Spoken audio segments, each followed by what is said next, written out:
Hi guys, and welcome to another Didulot Experience live stream. We are going to stream today for this Raven reward week, and most especially for the new event that's going to go live in an hour, in 54 minutes. Sorry, my dyslexia kicked on. And yeah, that's the whole thing of today. We will be happy to, stream it live, see what's going on with the event, and maybe getting some out of it, maybe some strategy or something. Because I don't know, I really like that they are implementing something new, and I'm pretty hyped for this. They say that we have to choose our opponents carefully, and yeah, so we will see in a couple of, something minutes, 20 minutes. Welcome to the stream, Carob. Thank you for being here today. And I've been asked by Michael, which will join us later on, to test some bugs on WonderGo. And yeah, I will try and check it.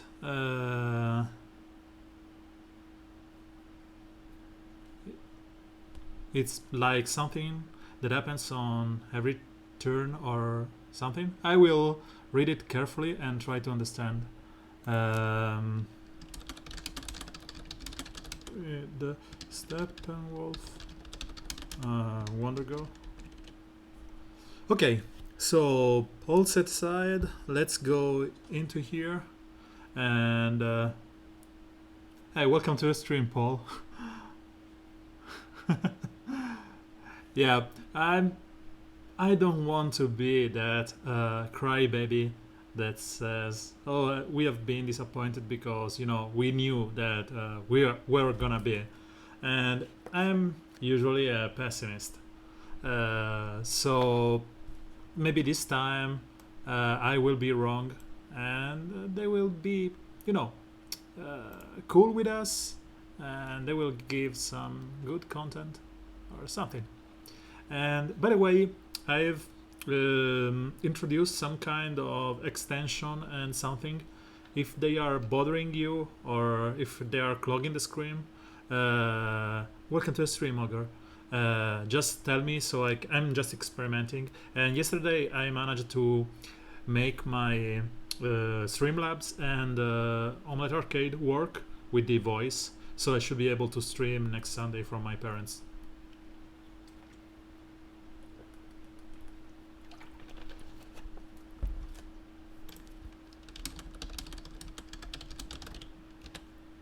So I've been asked to test this issue with Wonder Girl and Steppenwolf that seems to cause Wonder Girl to proc on Steppenwolf's buffs or something, and on every one turn when they get the creatures up, they proc the Wonder Girl passive.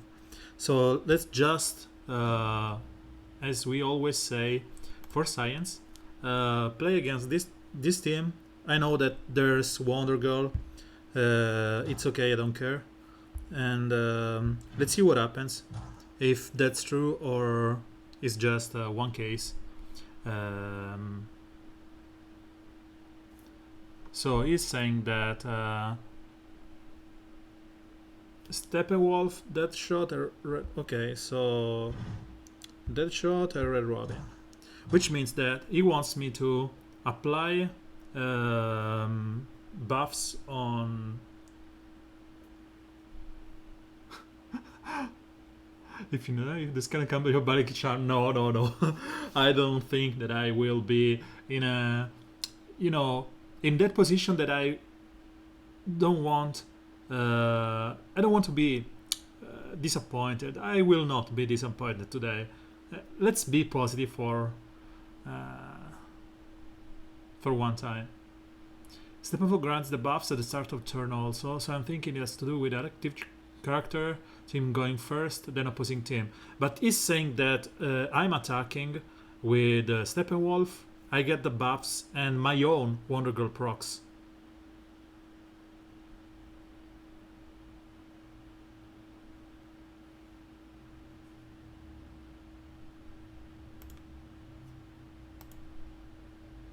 Thank you for the host, Ogre.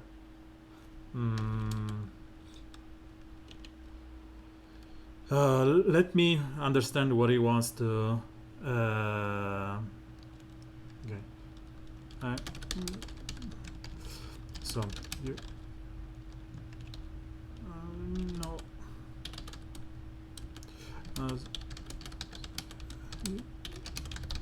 so turn order. And because we were talking about, pessimism or stuff, there's this cool group. I think they are from Russia, and they are called the best pessimist. uh, they are, slow and cool and chilly, and yep, let's go with that.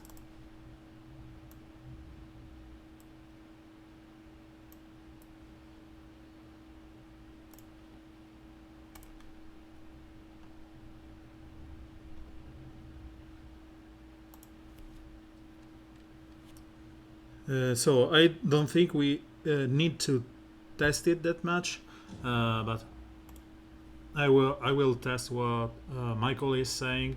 He's saying that Wonder Girl, my opponent Wonder Girl, shouldn't trigger on turn one if I buff up, and instead she will, because she will get the turn meter up. No, it's correct.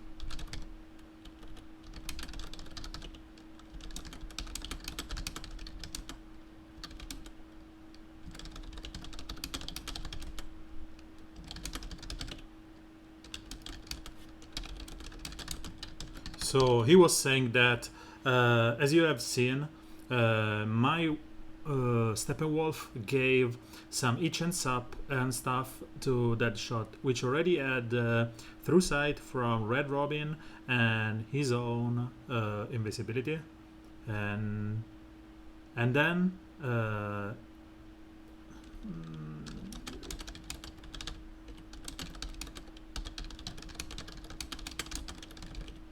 And it shouldn't. And I suppose that's not true, and that's the whole point of the thing.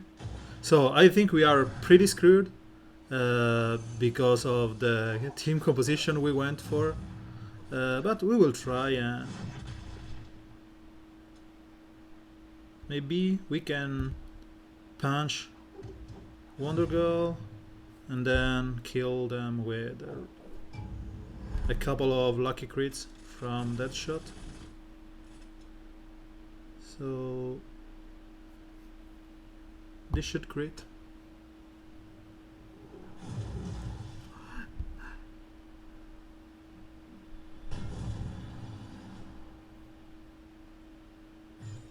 So we managed to beat it, even though we were screwed by the turn order. So he was saying that the Steppenwolf leadership ability gives the team some buff at the start of the battle or the turn. So, as you can see here, it will give my team 3 chance up at the start of their turn, and then because they have 3 and through sight and invisibility and stuff, Wonder Girl should proc, but she should proc at the start of the battle at the turn. And they will get the buffs later on. And as Ogre is saying, it's the order operation. So you will start because you are the active player. You will give your team, your active character, the chance up from Steppenwolf, even though they are not represented on screen. Then Wonder Girl will check, and she will try and purge that with the lasso, and then you will actively get those, or maybe they are purged. So I think it's working as intended. It says that passive shouldn't trigger a passive, but that's not really what's going on here, because it's a passive giving a buff and then something else checking.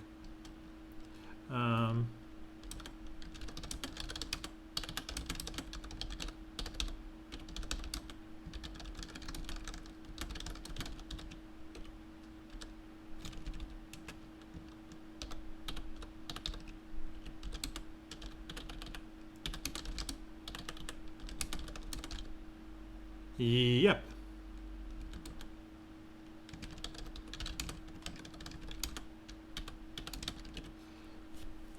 Because, for example, if you have Steppenwolf leadership, can trigger Wonder Girl passive. If you have someone that benefits from buffs, uh, you will get those procs. So I suppose that there's no issue here.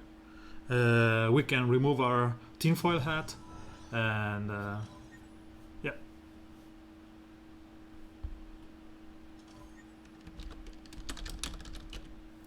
So when I meet some kind of team like Constantine, I always go, you know,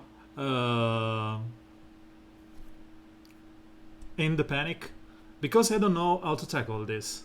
Uh, the best thing to tackle this one would have been with Steppenwolf, obviously, because of this Harlequin Magister, and after that you will be at the mercy of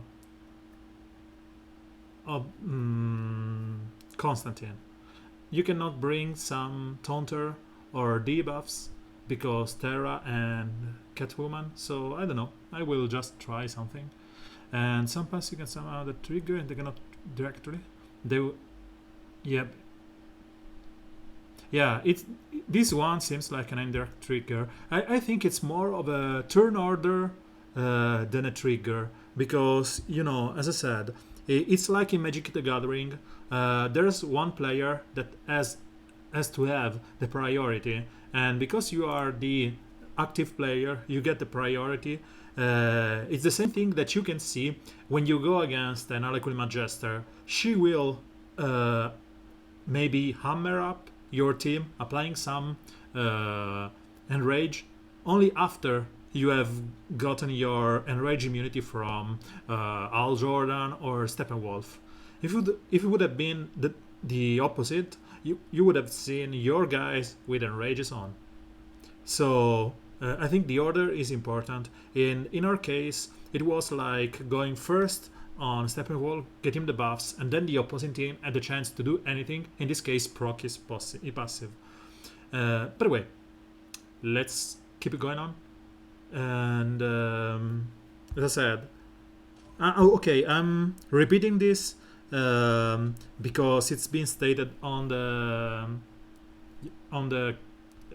community center and in the patch notes. I'm not taking any of my quests because they've said that they will introduce some legendary quests to gain some energy on the Larfreeze event. Because I don't trust anyone, I don't even collect those. And after the event is live, I will collect everything.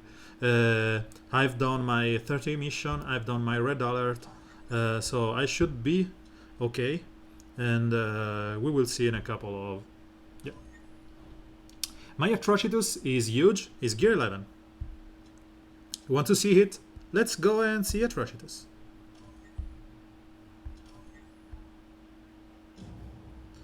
So, today I was kidding about a nice team composition with a friend.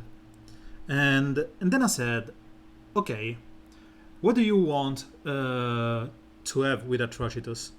And I said, why don't you get someone who can purge buffs on turn 1, steal buffs on turn 1, and do huge damage. And I was thinking something like this. With him lead and reverse flash to gain massive speed, and Ivy in there, I suppose, to gain massive speed. Tell me the idea, I will test it. And I was saying, this one is pretty cool if you have, instead of an Harlequin Magister, a Wonder Girl on your opponent teams. Because, Catwoman will steal, will purge the taunt, and will steal the death immunity. Clayface will kill it after Wonder Girl has bring her to 0, and whatever. So this team is pretty cool. And another part that I really like to use here is Steppenwolf, because his ability to cannot miss on skill 1 and do the AoE in case anyone else misses. Probably Constantine will just destroy us, but it's something that I wanted to test. Catwoman, my Catwoman is just... yeah, but the issue is that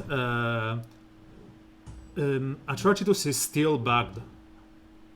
So...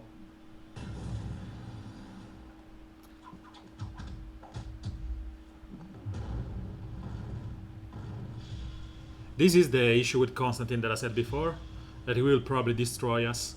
And I want to try this skill for the first time because I just got the legendary points. And it works as I suspected. Everyone that gets the Enrage will randomly attack after they get the Enrage, which is fine. And because there's no one... no, there's still Clayface Enraged here. So let's try and see if we call for an Enrage. Nope, we didn't call for an assist.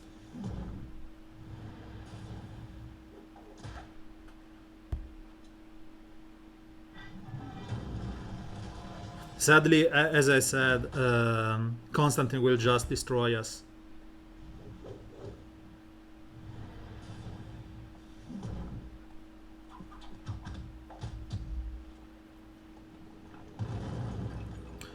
So let's get out of here.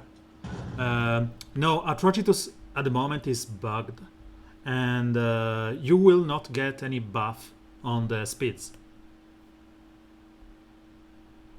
That's a huge issue with Atrocitus right now. The only thing that Atrocitus gives, we tested it extensively in the past days, is the increase in damage and the strengths up and the shields. He will not give any kind of speeds up, because I've tested against... I will show it again if I see Castaway Green Arrow or Reverse Flash or anyone faster than my guys, it will not go anywhere.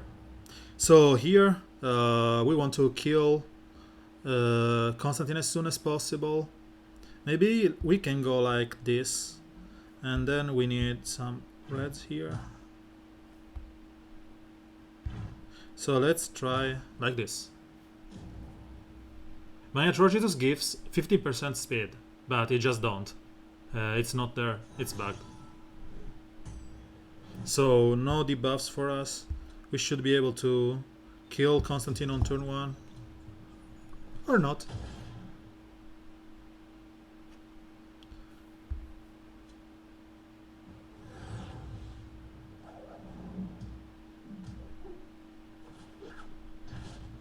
We didn't crit on Constantine, so bummer.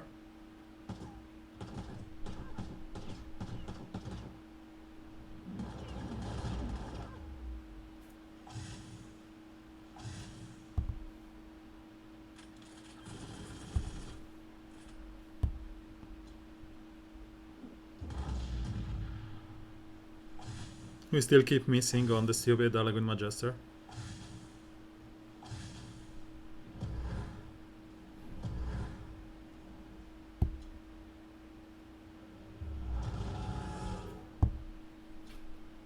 So this is wrong, but I wanted to remove that Constantine as soon as possible.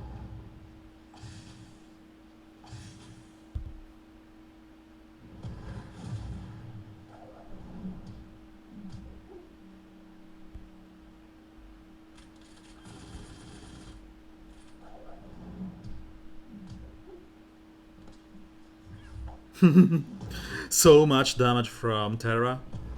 She's pretty gross. Sure.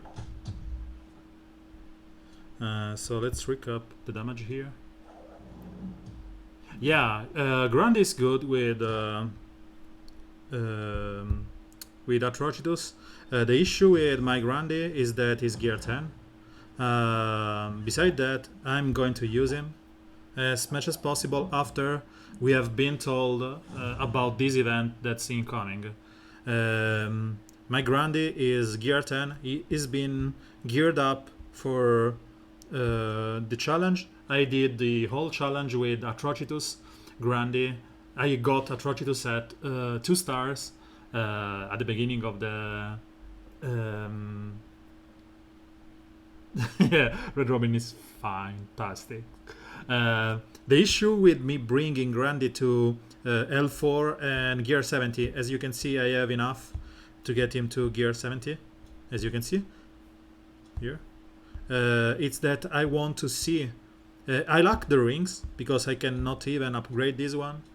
I lack the rings for first, third, and fifth skill, and the issue is that beside that, I want to see, because they said that there will be buffed character benefiting from the additional point in the event. So I want to see which are this character, and if I can get them to L5, 4, or whatever, and especially gear 11. And in fact, I even geared my Larfreeze here to gear 11 because I suppose he is one of those buffed one. And I'm ready for Arceus, Al Jordan, if it's a Lantern themed one. If they want to go there and maybe upgrade Red Robin or, I don't know, Cheetah, I'm fine, I will upgrade. Maybe Cheetah is already gear 11. So I'm saving the experience orbs and the rest of the stuff, the gear, because I want to see what happens in like 30 minutes. Just as I said, I'm my hopes so high that hi Flame. I have my hopes so high that it's pretty easy to be deluded. But for once, I'd like to give them the benefit of the doubt and adopt that they did something awesome, because you know they already did something good with the Hero Showdown. I'm really happy with that point system, the static 3-9, and it's good. It's good, and it favorites some kind of roster development, or the choices that you got. Because if you just wanted to have your Jessica Cruz as gear 11 and everyone at gear 10, and then you want to get into top 100, you can do that with gems and whatever by winning the 1320 with Jessica Cruz, getting 13 points per win against my 3-6 or 6-9, and that's ugly because I spent resources in upgrading my guys. Let's say I'm free to play and I have many guys at gear 11. I'm penalized for doing that. If I'm whale, that's even more aggravating because I spent money to support the game that I love and I get nothing in return. So it's a little bit of a, it's a shame. Interesting kit with Marshall Hunter. What I want to tackle him here is one, maybe Clayface. The usual Superman team, it's good here. Lobo, Reverse Flash, and Wonder Girl. Okay, as always, let me get the Force Science icon here. Atrocitus, Wonder Girl, Reverse Flash, Lobo. Reverse Flash, where are you? And Lobo. Let's go. Why Lobo? He does no damage. You will not benefit from his enrage on turn 1, and you don't want him to be enraged because you will lose the ability to taunt up.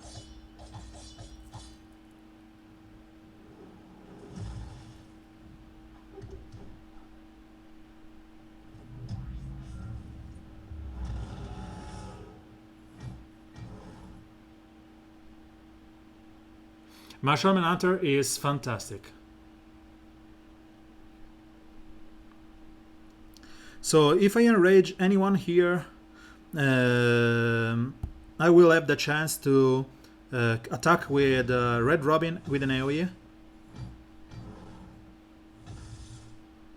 But the issue is that if I don't kill anyone, my Wonder Girl will be dead. Yep.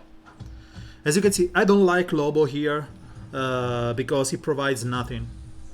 Lobo is one of those characters that you really want to be able to manually use it.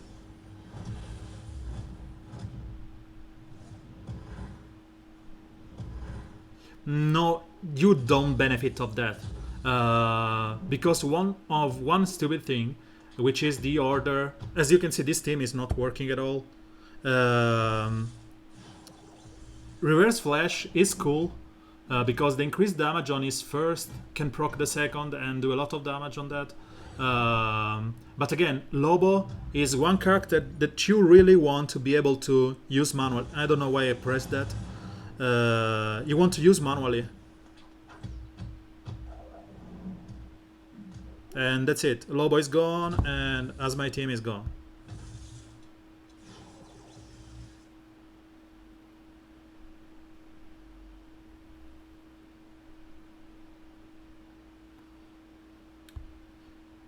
So as I said,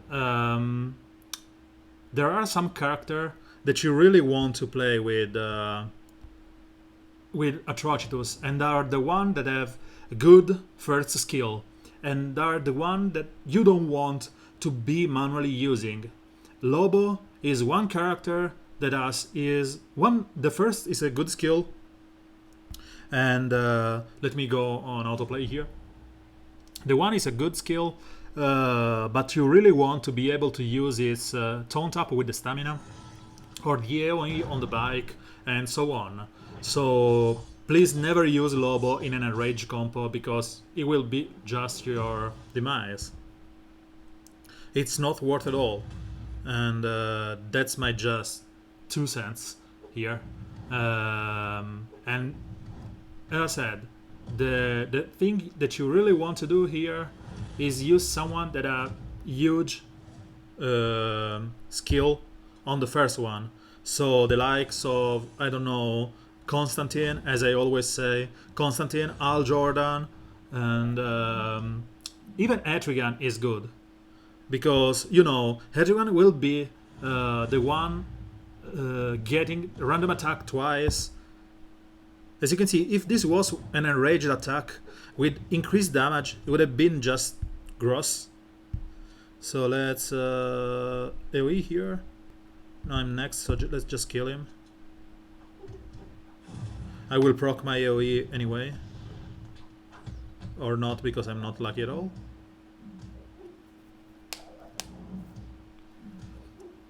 So as I said, you want someone that's able to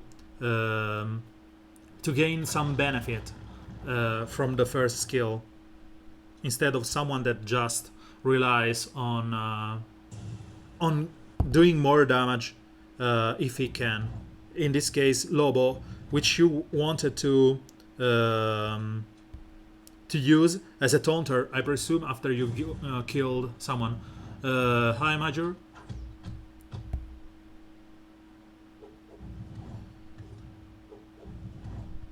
So that's it. You don't want. Yeah, that's all. That's that's all. It's the 4th time that I say that. That's a good point, Augur. You cannot go blindly like you do with maybe this Superman team, because you don't want to go against Harlequin Magister. You don't want to go against some kind of opponents that the random attacks. No, nothing. We are just testing some stuff, throwing games, and Lobo stuff. Okay, so let's. As usual, I don't care about this here, and I will probably stop playing in a couple of. So they have still Supergirl. So never mind, let's play properly. There are 2 characters at the moment that really force you to think about a composition, and they are half of this team. Those 2 characters are Harlequin Magister and Wonder Girl. When you see them together, you are just saying, okay, I'm probably end up being screwed by some kind of RNG, as you have seen in this fight, or you know, uh, getting destroyed by random attacks and stuff. Because Wonder Girl will proc.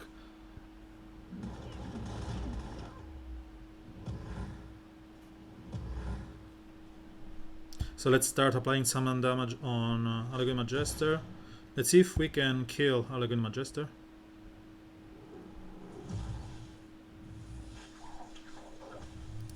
So we can kill her, and maybe we can kill Power Girl after that. So let's try and kill. This is going south pretty quick because of Wonder Girl, but we will try. And we failed. I only hope that Wonder Girl, okay, went on the wrong target. So let's see if we can kill a couple of guys here.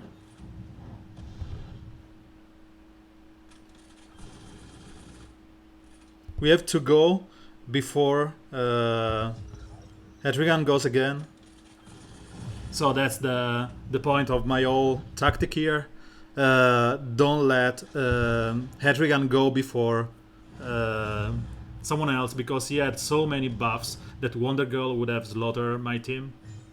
And the legendary point on the first one is so huge on that shot that allows him to take 2 turns in a row. And Carob, we talked about that so many times. So it's something that you want to do and you really don't. Because let's say, for example, that this team is the best team that you have, right? And it's ugly to face because it's all RNG based, evasion based. You cannot bring Steppenwolf. Wonder Girl will destroy you if you bring buffs. And Etrigan is Etrigan. So let's say this one is the best defensive team in the game. Okay? Let's use this. Let's say this one is the best team on defense. You will only face this kind of team because everyone will upgrade the flavor of the month, and that's it. And you will only see Batgirl, Etrigan, Wonder Girl, Harlequin Majester on your boards. And people were whining about Deathstroke Lobo teams because they only saw those. And yeah, it seems like a good idea on start, and then you realize that he can just go wrong so quick because of that. Because again, you just don't have any good way. Which one? Spray pub? Oh, yeah. Let's keep it PG-30. So if I only get to play against Harlequin Majester and Wonder Girl +2, I will probably quit the game soon enough. Because there will be 2 ways. See you later, Paul. There will be 2 ways. There will be a counter and then a new...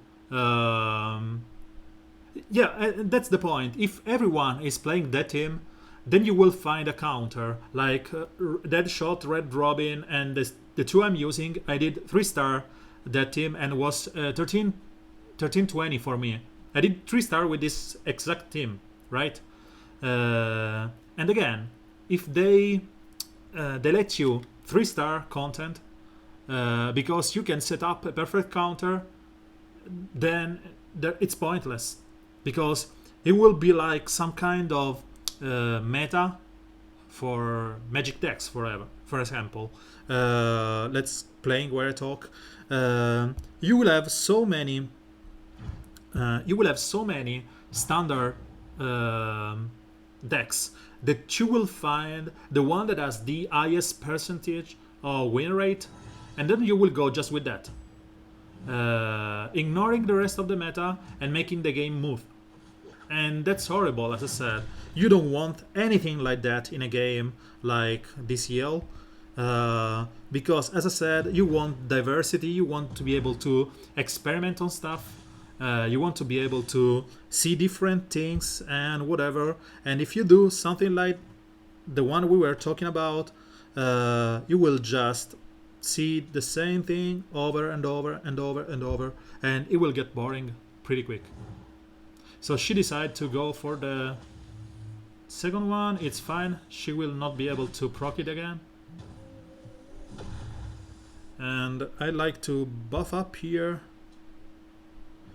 Purge Liquid Magister. Kill Wonder Girl. Superman is still with damage immunity, death immunity, taunt up, strength up, and whatever. So we don't care. And we may even go and apply some debuff immunity on Liquid Magister. Let's see if we can kill her. One is a goner.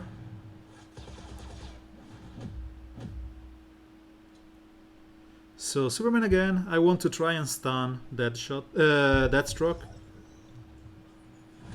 Yeah, Coldblade forever. Every matchup was Coldblade, Coldblade, Coldblade, Coldblade, Coldblade over and over and over and over.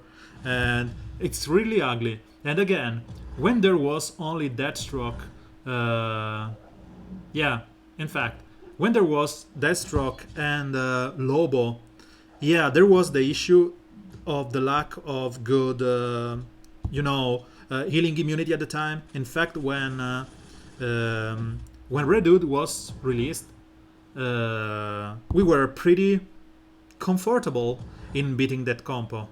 But after that, it was really, really an horrible period. Hollywood, welcome to the stream. Thank you for the host.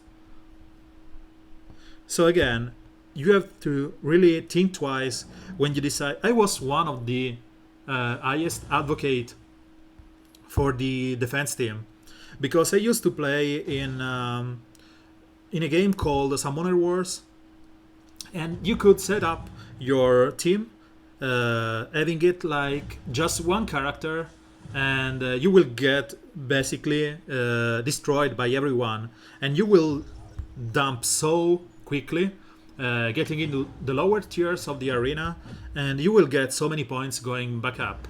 It's the same thing that we do in tanking here, where you want to go down and gain some shards. Yeah, that's the point. That's the point. Me and Dogger, did run a 4 science experiment when we decided to play for, I suppose it was 3 days, the same exact team, to see how much it changed, what was our win rate, loss rate, and whatever. And then people were just being destroyed by our teams. I was playing Constantine, Lobo, Siren, and Swamp Thing. He was playing the same thing with Chemo instead of Siren. Because I don't have Siren, I don't have Chemo. But that's it. He was able to win 99% of the matches we got, and we were pretty cool. It was extremely annoying to go against that team because, bleeds for days and a lot of stuff, and we won a lot.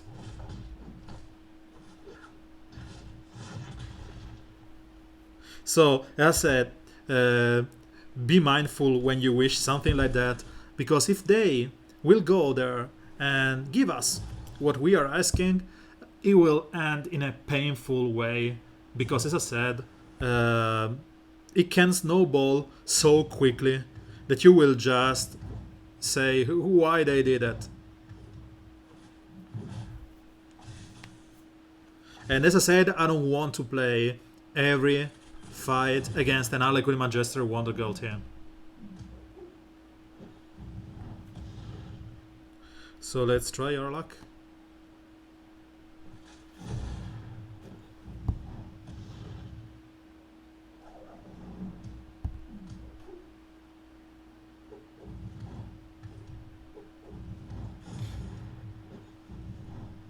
"15 minutes to the big event, and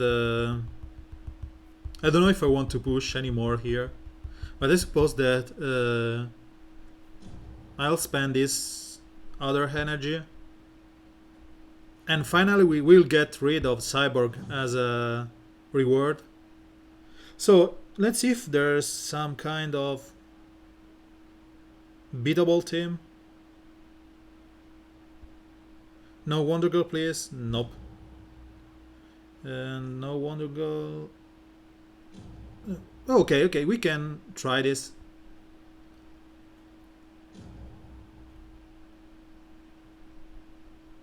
Yeah, I when we were lower, to me was like 99%, and MAA used to do that, but the issue is that it was game based on a best team. Everyone was using that team anyway, so I don't know. Okay, so let's just throw this and play Atrocitus. And what I was saying is that you want someone that it's good on his first skill.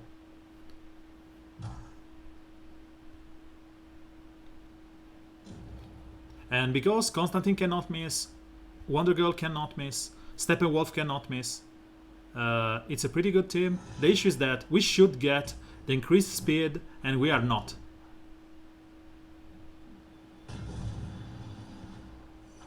Because if we would have, Constantine would have gone before the others. So let's see if I can. If I do like this, she will probably proc up. So let's just push those.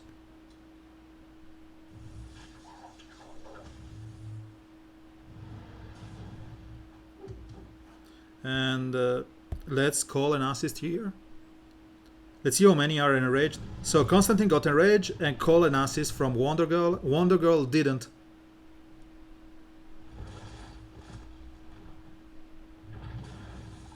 It's a shame that I don't have any kind of healing immunity here. So I am again facing all of them twice.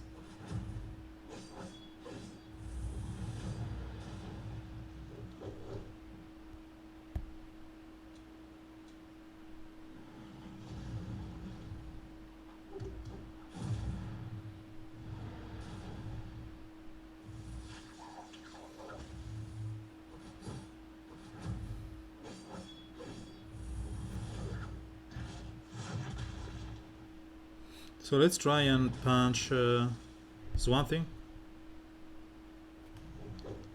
It seems that the audio is unsynchronized. And maybe we want to call an assist on Wonder Girl and see if we can kill someone here. Bye bye. And we should be fine. Oh, welcome back, Paul. Give me 1 second because it seems that the audio is gone wrong, is delayed. So give me 1 second, I will be back in a moment. Playback device. I will not quit the stream, I just need to, you know, load the game again. Set this wall device.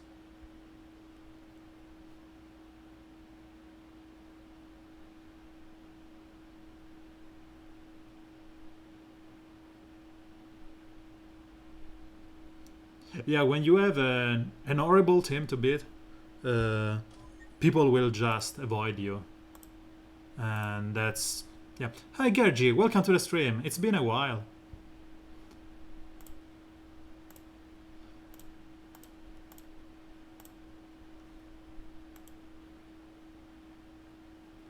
So let me go again. And we are being attacked only because we are playing random composition, and my defense log is horrible, as you can see. But again, if we would have just played the best team in the game, no one would have attacked us, and that would have been a shame, because you know you want to be playing a game. You don't want to be forced to skip.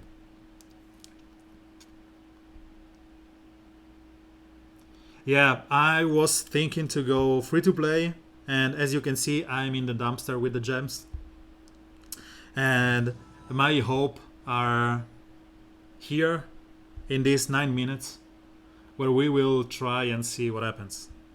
So let me buy some energy. I will try and open some packs because I don't want to get a bunch of energy, PvP energy, right now and be forced to stockpile it while the event is live. So hopefully I will get some energy from this thing. I love Hatra. I really love him. Let's see if we can find some team where we can play him. And there's a good Magister, and it's fine. So this is Atrocitus. My Atrocitus is Gear 11, nearly full skill with the third skill and the fifth skill. The issue with Atrocitus is that his leadership is currently bugged, while he doesn't give any kind of speeds up. So that's one for starters, and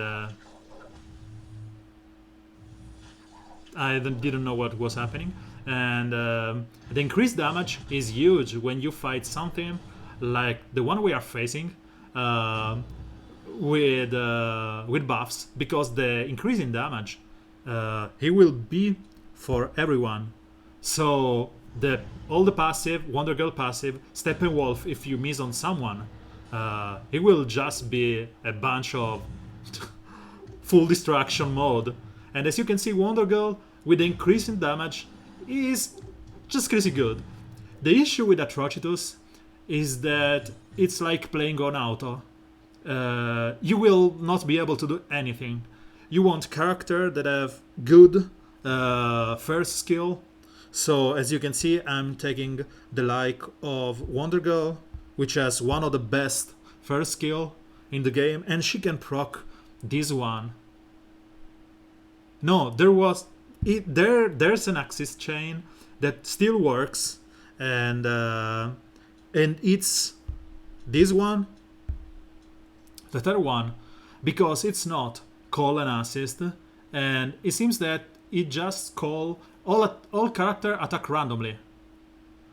So because they are enraged, it seems that it's a call assist. They are just getting 2 turns of enrage, and they will get the first attack from here, and then they will go, and John Constantine can call Yep, that's what happened. John Constantine can call Wonder Girl because there's an attack. It's not, if I use this skill, all enraged heroes attack randomly, while this one is calling for an assist. So it's like a double turn.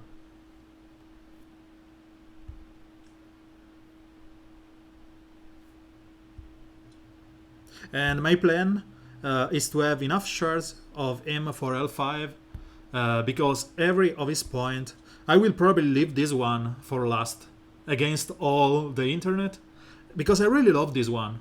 As you have seen, Atrocitus is always with at least a couple of heroes enraged, and the rage from Collateral Fury it's 2 turn long, so he will get 2 turn of 75% increased damage, which is pretty good. I really like this one, and maybe I can just, because I never used this skill, I may leave this one for last. Because I wanted to be able to showcase Atrocitus on day 1. So I did something that I never do and wasted the money on this stupid pack. Yeah, it's a crime.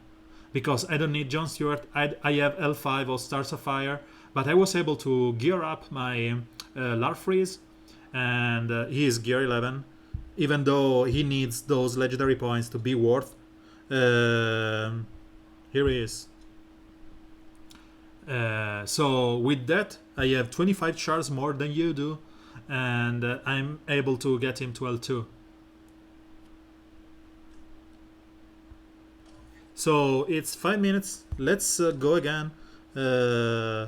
So what I was saying, we already showed this with the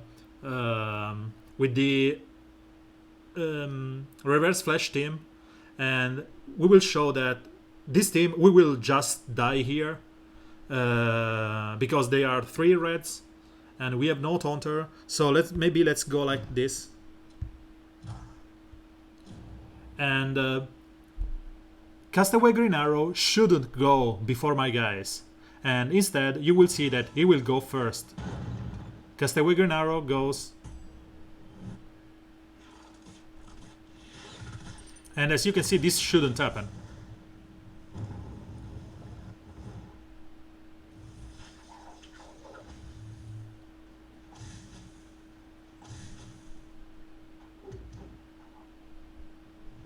It's pretty fun that you have Wonder Girl destroying Allegory Magister. I really want to be able to have some kind of turn meter up here and taunt on Clayface again. Let's try and steal that immunity. So I don't want to enrage everyone because I will lose the chance to attack to taunt up with Constantine. So the best thing that I can do here is just to randomly attack, I don't know, Castaway Green Arrow, and then hopefully take a taunt here. And the most important thing is the awareness on Constantine.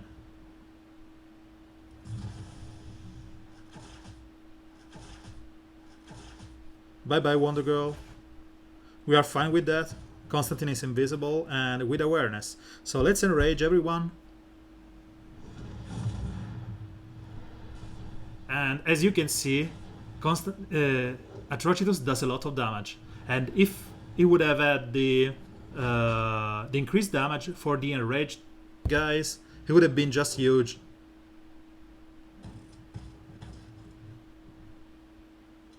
So let's try and kill him.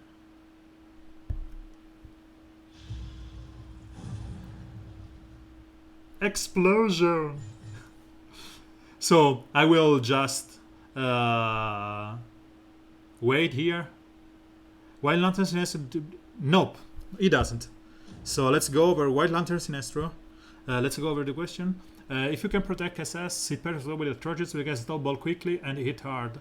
Yeah, but my SS, it's in the dumpster. She's leveling up as time goes by. But she will be at gear 10 at the end of the month. I really like to have the time for that. And White Lantern Sinestro as Atrocitus, he is a better version of Atrocitus. He's just a passive, and it's like 40%, if I remember correctly. So it's 20, 13, 45% chance to rise, guys, and he can give them 17% health, while Atrocitus, instead of 45, is 30. So it's 21 and 9, it's 30, and the benefit that he gives is that he gets 14% health, and they will give them enrage while he rests with the shield. Okay, so that's something that I don't know if you want to go on, because there's some kind of issue. I will talk about this, showing something. So let's say you have this team here, which is Atrocitus, and then maybe Swan Thing and some other revivers. Okay, the point here is that it seems, from our experiment up till now with Michael and me, that the revives are counted separately, starting from the top. So if Swamp Thing is killed and Atrocitus revive procs, he doesn't give the awareness to everyone, because it's proccing the Atrocitus one and not the one from... so it procs this one. You will get the enrage and the health and the shield, and you will not unlock this one, which is forever green. See you, Carob. So the event should be live. Go now. We don't care about this stuff. So the games are 5 energy, 312. And the refresh is 2 energy. So let's take someone easy here because I want to gather my legendary points. So I'm not saying, and oh my god, so many buffed up character that I'm really wanting to get that Killer Croc to gear 11. So Larfreeze, which point? Bonus for market heroes. 2 bonus trophies for each victory. So I'm baffled. I'm pretty baffled about this because, you know, this is where Whale will thrive. They will get 8 more points than anyone else. I know that our bots team. They will get 8 more points than anyone else. So the guys like Michael, Hatemel, all the owls, the big whales from the owls, will be benefiting from this one. Because it's bonus trophies, there's no bonus damage and speed and whatever. So the fact that Killer Croc is here, it's not something that I want to see. But again, let's see what happens. Because I even can afford to lose someone here, because I will gain the benefits from them dying.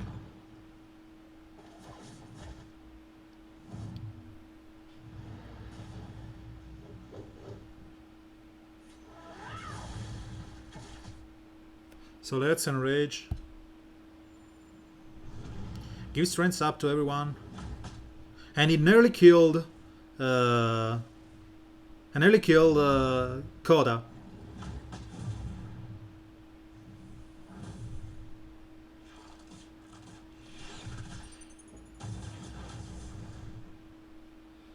So let's see if I can save my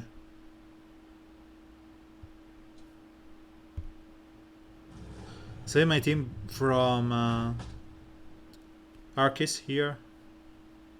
Sadly, Arceus will kill my Atrocitus. Yep, I knew that.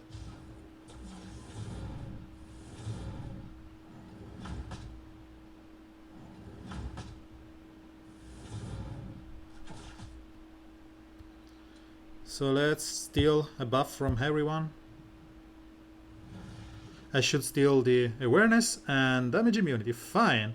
So he cannot get any buff. He cannot get enraged, but he can get the buffs. So let's see if we can bring it down.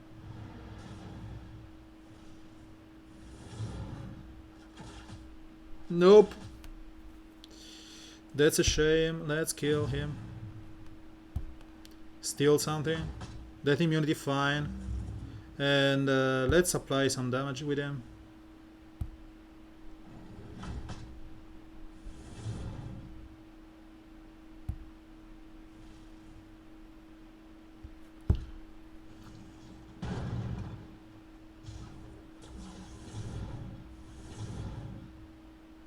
So he didn't even bother going there and so that immunity on me means that I should be able to kill him sooner or later, unless he kills me. So bye bye. Okay, so I could have played something differently, and Croc is wonderful. So you should not do what I did, because I just wasted 5 energy. And I just wanted to see if they added something else here. And one thing that I want to see, if there's energy in the shop.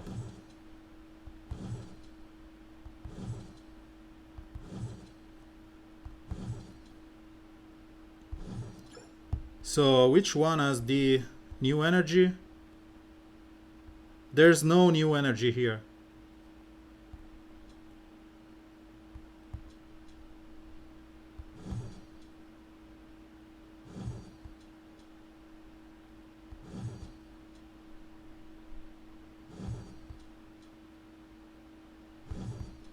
So it's a shame. There's no new energy. Let's see if we can buy energy. We cannot. Maybe that will go live tomorrow. The new energy availability and legendary quests. So let's pray properly here and see how many points we can get. So the first thing that we want to do is him, reverse flash, Hetrigan. At least they didn't put Hetrigan in the composition.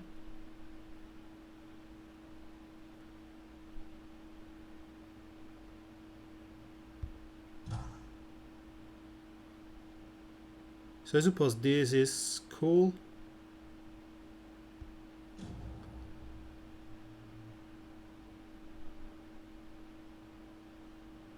Oh, and I didn't check how much avarice did I get. And I don't know why I did this instead of just attacking or slowing him down, because he could have just destroyed me on turn 1.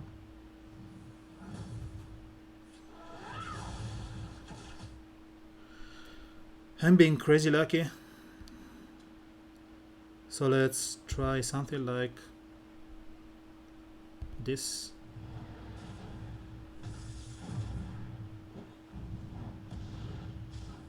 Which is dying, okay. So let's see if we can steal buffs here. The intelligence up are cool.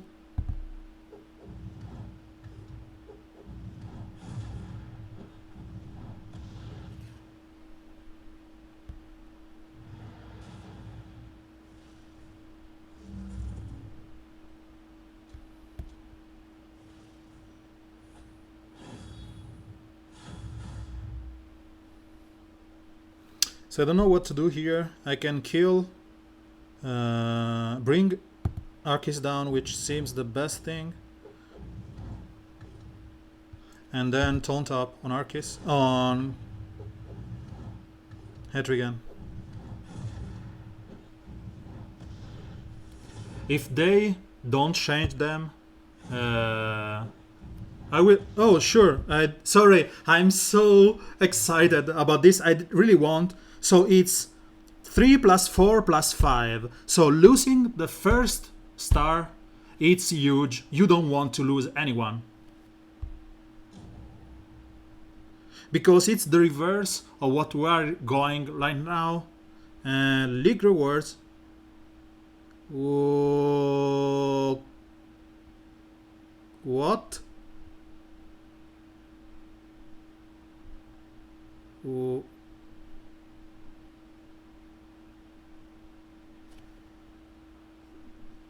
I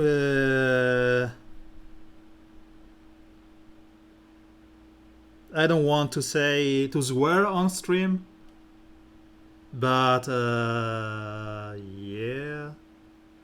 Even if you rank up into 6-star siege champion, which should be pretty easy, 1 million legendary essence. It's sorry. I need to take a break, and finally we can get character to L5. Thank you, Warner Bros. This event is finally something that caters to the end game. Finally we have something to do with Gear 11. Thank you. Much love, much appreciation. Even if you are one of the most unranked guy in the world, and you are just rank 78,000, you will get an L5 worth of legendary essence. 1 L5 worth of legendary essence, which, if you just think about in-game currency, is like 4.2k gems. And again, I don't think that anyone will be here. People will be, yeah, the people will always be at 60 because this Sono Mala here is using only the heroes, and maybe he has all those. He's cheating. No way he's using Constantine. And no way he's a cheater. Congratulations to you, Mrs. Cheater, because you know that he's using this team, and there's no way that he's going to play with this team. So please, the next step is give us a report button easily. I want to report this guy because the last team that he used is this Constantine, and he has not even his Constantine level up. So let's go back to the game. So you get 1 point every 1 hour. Gergi, kick him, ban him, and whatever. He's a cheater. 1 hour and 26, so it's like started 12 minutes ago, so it's 1 hour 40, so it's like every 90 minutes or so. So 1 hour and a half, it will screw up my sleep time, and it seems that, let's see if I complete this. Let's see how much I can go there. So we understood that we don't want to lose anyone here.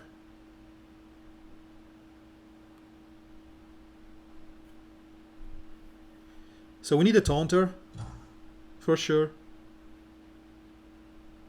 And maybe instead of a Larfreeze, which is cool against Green Arrow, we may want to use Atrocitus.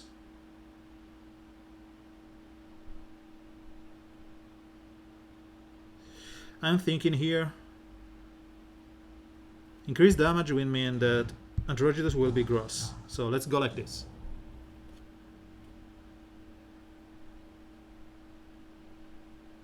So increased damage by Atrocitus means that Etrigan should be able to one-shot someone on turn 1.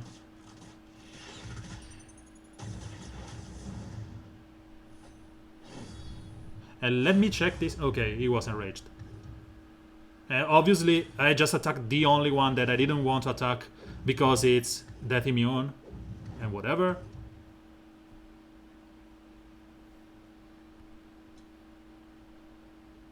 So he's not enraged. They are not enraged. Let's go like this.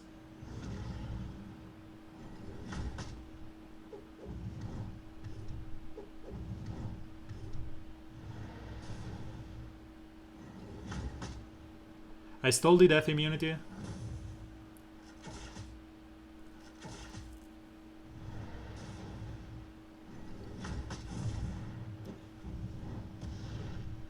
Etrian should be able to start snowballing.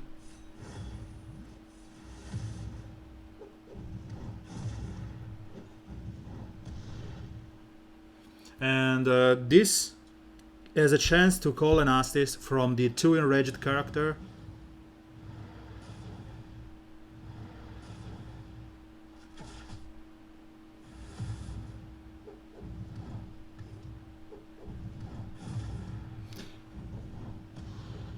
So this is cool.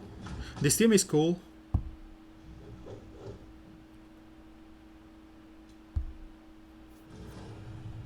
It's like reliable because we don't have any. We can survive that, so we don't lose the 5 points at the start of the battle, and you have 6 character worth of bonuses.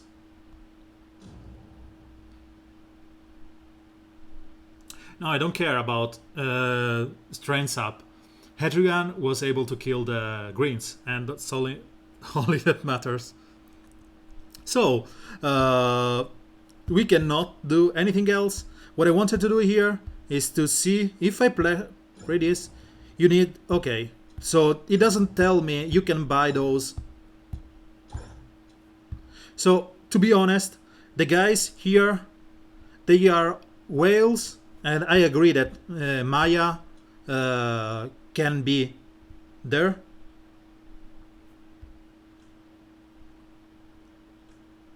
Because he has a great roster. Superman, Ratmus has good roster, but some other guys, they should not be here.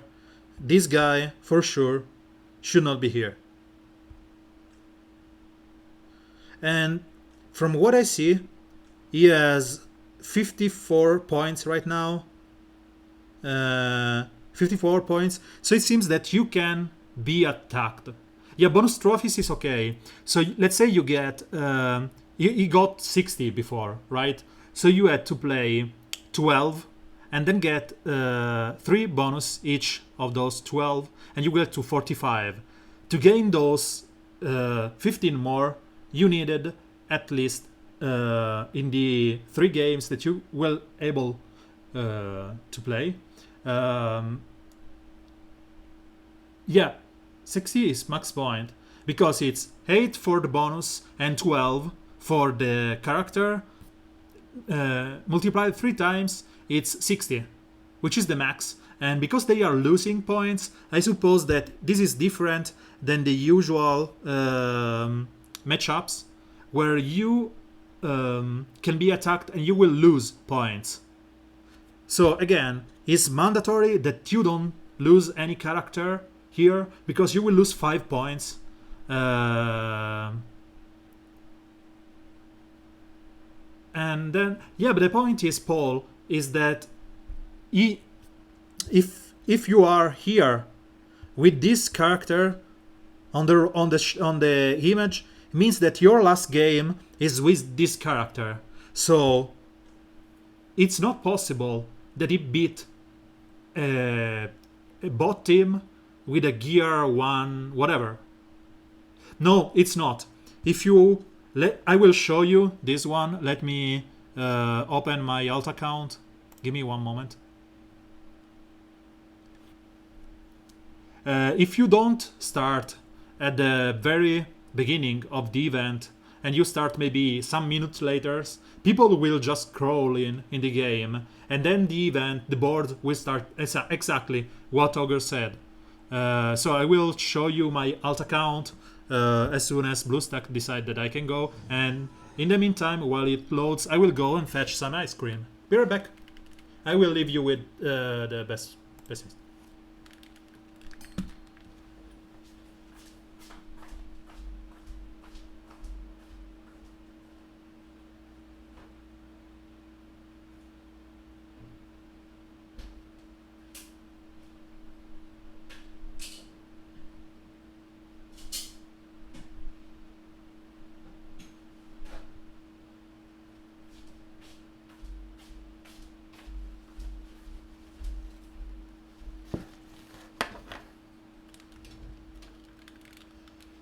So, just to recap, don't waste your point in a stupid experimentation. Just do those into normal PvP. Try to use as many as possible of the new characters. And bonus reward, defeat the enemy and move up the leaderboard. So there's no board reward. I don't know what's the board reward here. It seems it's nothing. So let's see if my game has loaded. No, it still hasn't.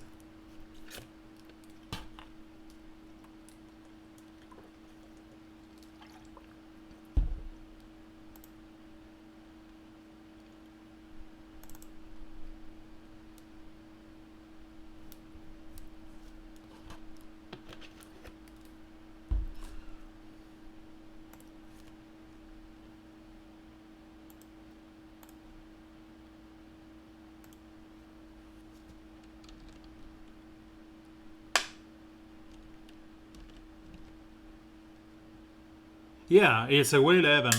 But the point is that uh,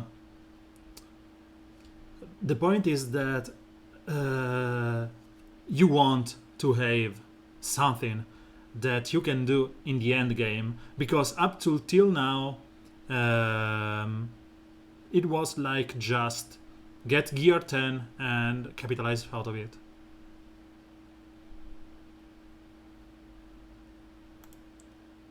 I suppose that they want us to still buy the packs.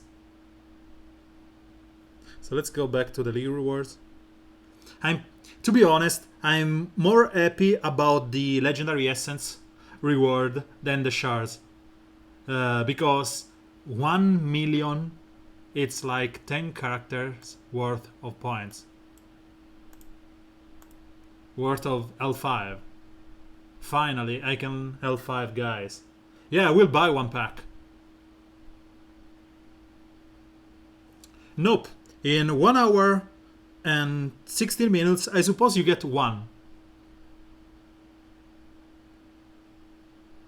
Because if you do the math, it's like 50 energy every day.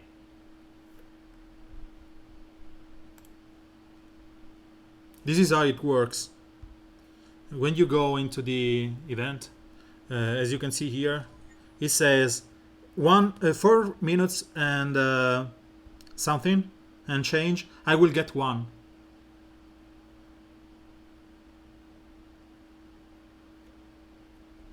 So social scene, because it would have been so easy, and I would have lost my sleep if I was capped at 15 energy. So let's consider this. No, you are capped at 15 energy, and in 1 hour 15 you will get 5. So it means that you cannot sleep more than 4 hour, 3 hour and change, because you will cap out of energy. That's not something that you want to say to players, because you will have people not sleeping.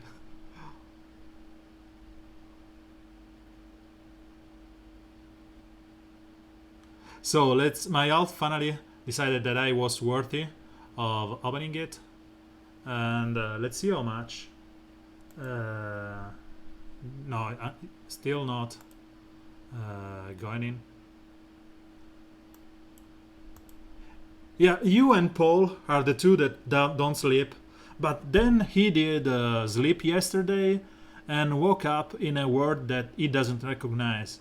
So maybe share your secret with him, because he will be able to live in a world he knows. Yeah, it's a whole day.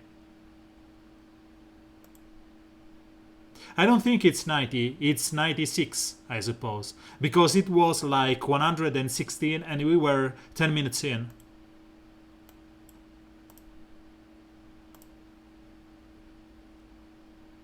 To be honest, I did the math on my calculator while I was. You lose 3 trophies, fine. So you even have to use the best team.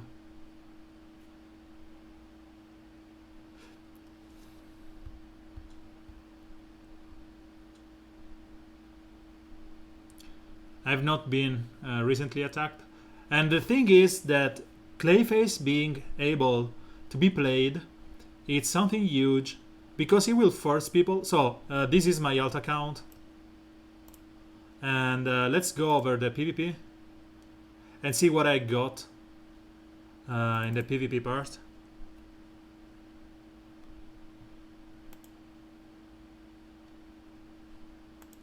So my board here is normal player, as you can see.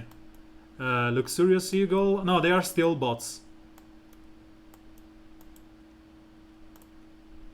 Want to see some low level action?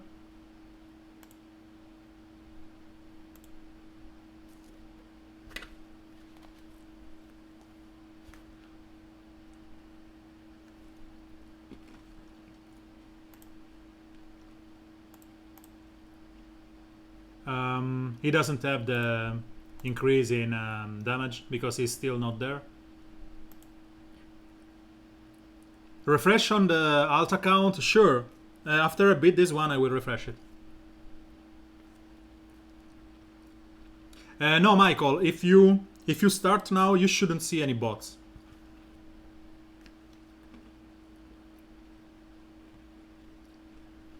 He did have gear 11, 70 guys. So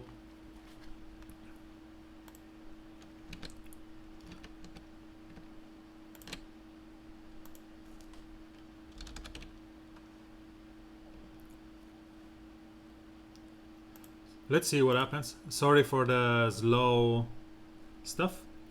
AoE to slow them down.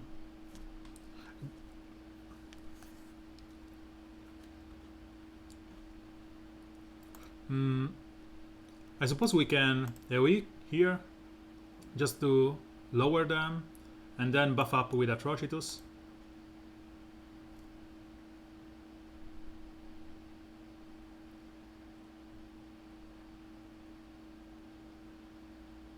So let's try and kill. Michael, because you are here, I will elaborate more on the issue that we were talking before, and it's the fact that someone was able to purge your. So let's have this on auto, maybe. I'm just going blindly by the motion here. So Michael was asking before, what happens if I play with Steppenwolf and then sorry, and then I have Wonder Girl on the other side. And he said there may be the issue where Wonder Girl can purge your stuff proccing a passive. And what I think is that the point is that it's not a passive proccing another passive or whatever. It's that it's the turn order. So you are the active player and you go before everyone else. Okay, so you will give buffs to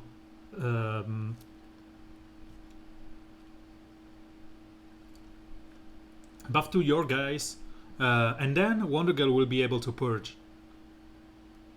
So opponents, I misclicked and I went on the wrong home button. So Gergi wanted to see the purge. Welcome to the street, Darren.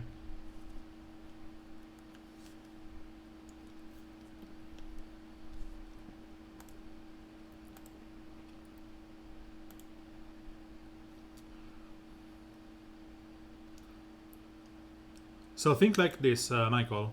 I will refresh this one. Earn a bonus reward. We don't know. We did refresh. We lose 2 energies here, and we still got bots. So at my level, which is junk level, there's no point in refreshing at the moment.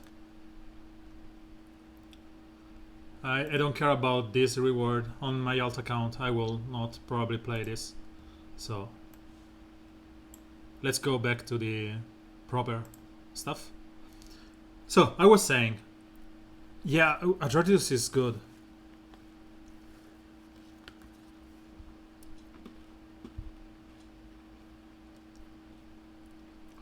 So the issue here, let's say this is your team. Your team and your opponent's team, okay, and you have your Steppenwolf, and he has the Wonder Girl, right? So the first thing that you have to keep in mind is that Steppenwolf is on your team. You are the active player, and then you will give your team your buffs before. It's pretty interesting, the new one. You will buff up your character, and then you will, let's say, pass the priority to your opponent.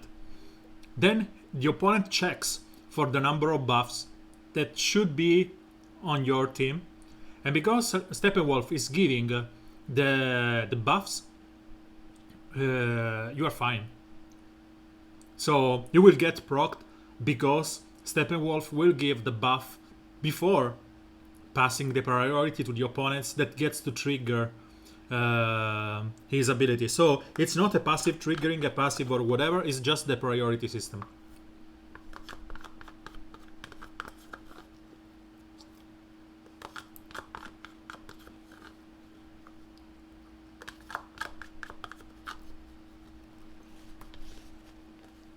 Yeah, no. I'm just showing that Steppenwolf, the order, because Steppenwolf is first. And what I wanted to you... Yeah, it's okay. I did test on stream before. This was the... This is your team, and on the other side that's Wonder Girl. And you have maybe someone with 3 buffs, and you get 3 more from Steppenwolf.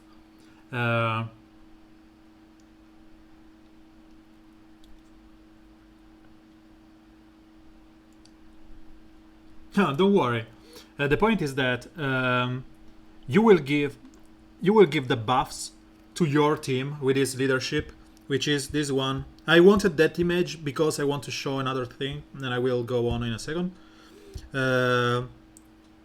You will give 3 chance up at the start of the turn to your characters. If they have already 3 buffs, you will give the buffs and then pass the priority to your opponents. Your opponents get to go on the event, on the action, on the trigger, let's say, and check for the number of buffs on your team, which is right now 6, even though at the start of the turn was 3. And then you will, as I said, pass the priority, and Wonder Girl will check. She will see 6 buff and destroy you. So that's the issue. And one other issue that's in the game is what we were talking before, and that's why I needed Atrocitus, is that if you have Atrocitus and Swan Thing, I've tested this too in the afternoon with Atrocitus, Swamp Thing, Clayface, Grundy, and Doomsday. If you have this and Atrocitus procs his revive on anyone, Doomsday won't get his buffs. Swamp Thing won't apply the awareness. Lobo won't get the taunt up and use the bike, and Grundy won't get the enraged. Unless you have the legendary point on Atrocitus, that's another thought. Yep.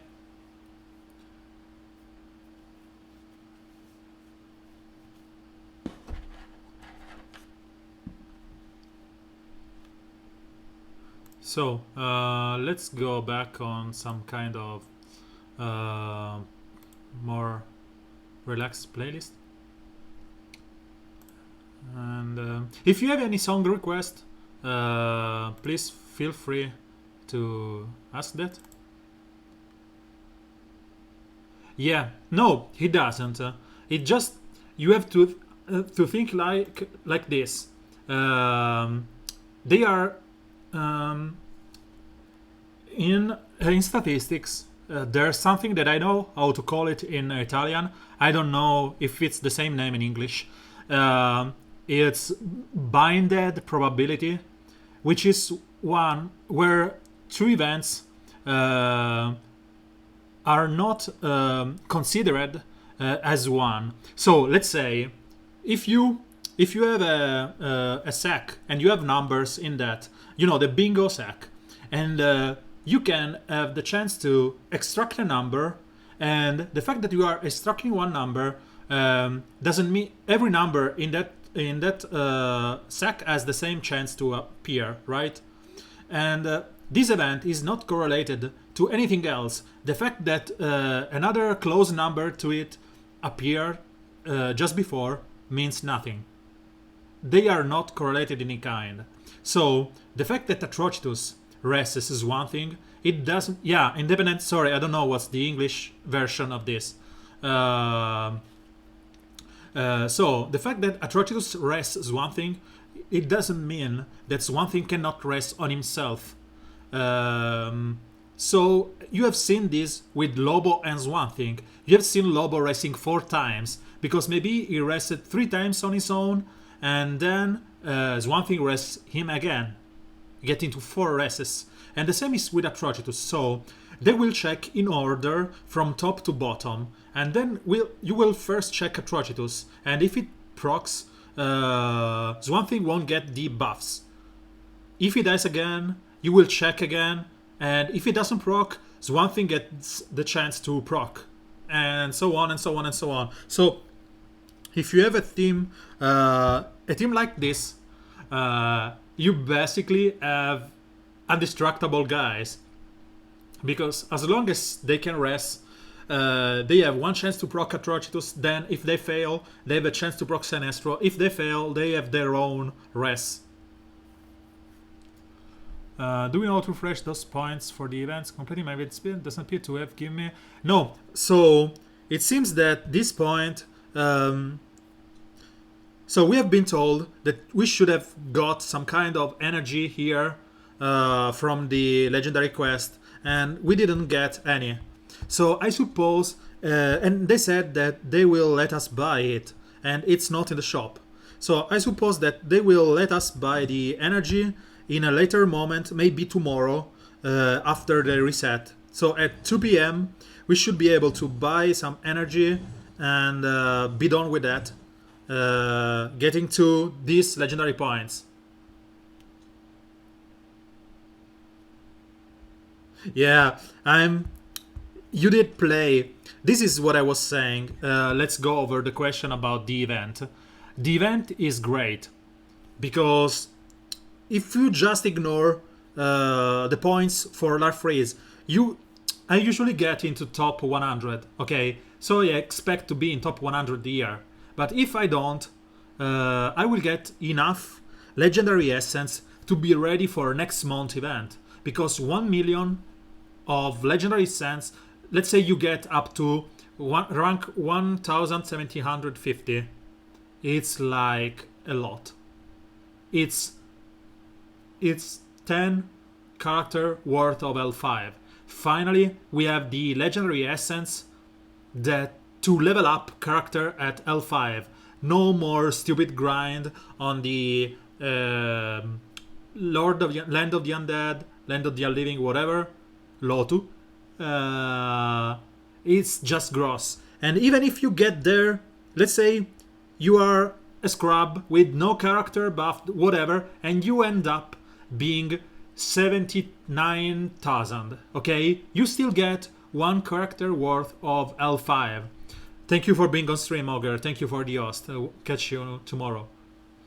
So, I suppose this is a pretty cool reward. I'm really happy that they are giving us this kind of event. It's pretty cool. And if you check, I will just drop down because people will be paired against bot, and I made a stupid mistake going like with some stupid teams, and I lost my first game. And if they don't allow us to gain more energy buying it, it will be even better, because one character, let's say there's me that I only have like 24, so it's 3, 4, 7, 10, 13, 16, 19, 22, 24 character at gear 11. But people like 8mail that have the whole roster at level 70 will benefit from that. Their money are well invested in a game that it's right now starting to awards you with something good. Finally, they are giving us something worth in investing our stuff and playing the game like it's supposed to be. Gear 11 is something that you want to have right now for the Siege PvP, and I hope that next month Batman of Steel, because we all know that will be the hero, Batman of Steel will benefit from this, and it will be a month-long event. I will be pretty happy about it. Yeah, it seems that they did one cool thing here. And to be honest, my expectations were high, and I hope that they will do something good, and they even did something better. So I'm pretty happy about this. You really want to think about the team you are using, and you want to capitalize on those rewards at the end of the month. So thank you, Warner Bros. Again. And no, I really wish that I love, but because we always joke that we are still getting every month Batman characters, it's like some kind of meme where next month heroes are just like some variation of Batman, and I said Batman of Steel just because one random name. We were praying for a lantern month like for forever. I have a good friend, Jazz, and Krambopoulos Michael, another friend from the Alliance, that were just hoping to have guys like Kyle and maybe others, well-known lanterns, and they are pretty happy that we got Larfreeze. No idea at all. I suppose it will be someone bat related because it's like 4 months with no bat related guys. So I'm pretty sure that if they do,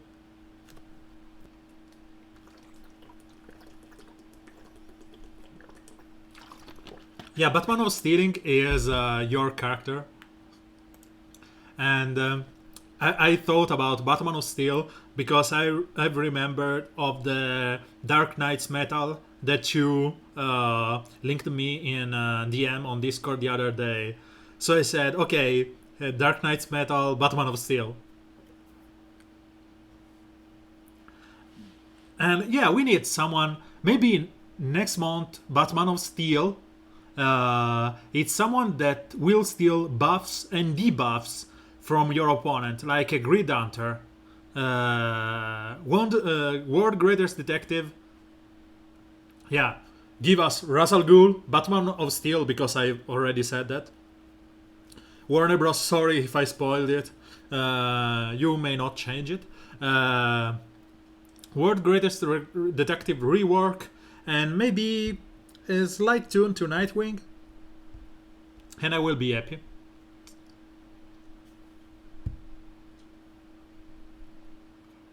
So, let's go over this. And I was thinking today about there's no point in going here. I cannot do anything.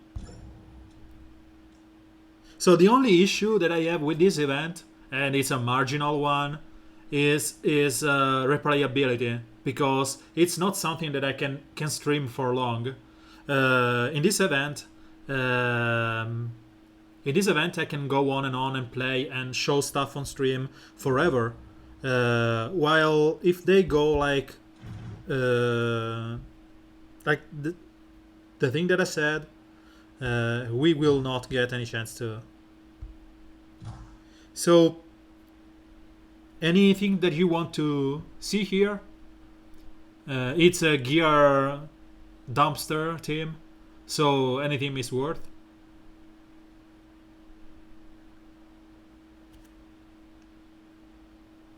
I'm being fine with this team.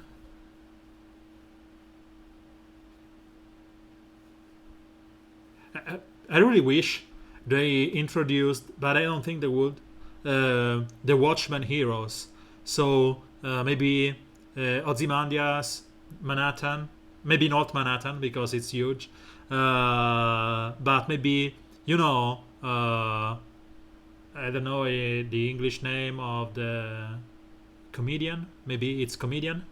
Ozymandias, the comedian, Rorschach, Night Owl.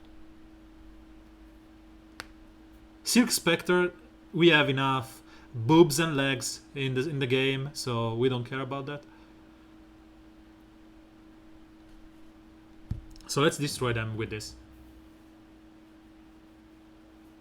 So Michael, on Atrocitus, I did went for the third skill, and it works like we supposed to. that you get the enrage on your character, and after that they attack using the legendary. So see this in slow.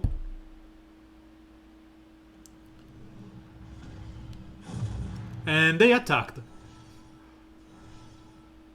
because of this. They attacked random character. Wonder Girl is attacking random character. And then it's my turn again. And because they are still enraged, it's just comic.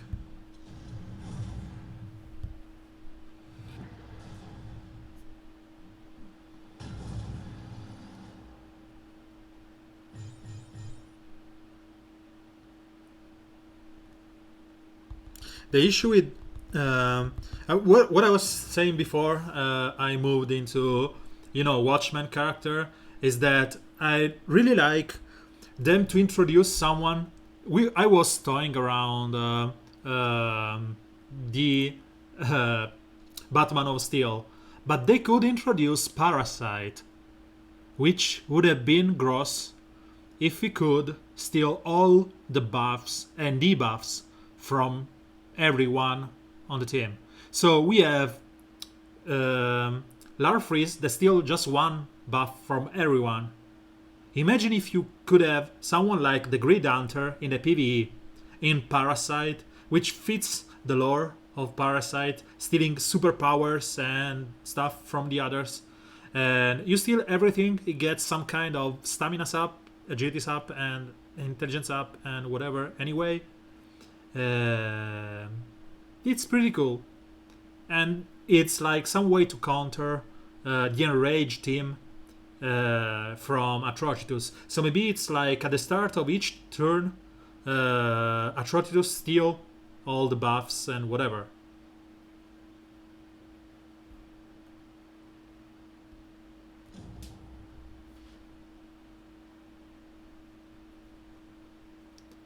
I've seen someone posting about Poison. Sorry, not Poison. Doomsday project today, and what I really wanted to see on that project was the taunt on Doomsday, because in the original comic, Doomsday was attacked by everyone, and they failed. That's not something related. But it's something that you have to take into consideration. What Doomsday lacks right now, it's a taunt. And it's really a shame that they didn't decide to give him that kind of, buff.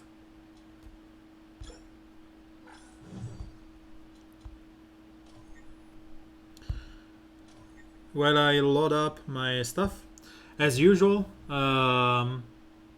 if you are enjoying the stream, please leave a follow, or if you have Twitch Prime, there should be the annoying Twitch Prime reminder on the screen. And if you are watching this on YouTube, please subscribe on YouTube and follow on Twitch. It will help the growth of the channel, and the more the merrier. And as about Brainiac, I think that characters like Brainiac, Darkseid, Zod, maybe they are saving them for raids, because Brainiac, it's like endgame for DC. It's behind Convergence, for example. It's the one that bottles entire cities. So, you don't want to spoil Brainiac with a normal hero. Maybe you want to have him like a huge, undefeatable, indestructible evil presence in raids, like Thanos was into Marvel Strike Force. No, Atrocitus' leadership is not working at all.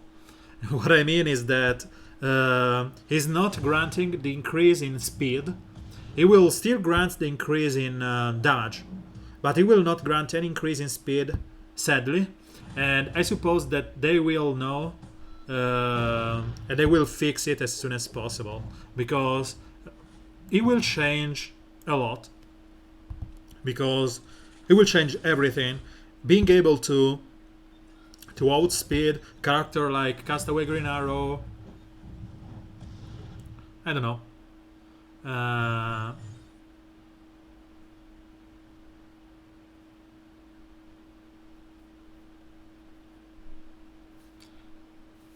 Make permanent buffs. I'm not gonna lie, it's nice.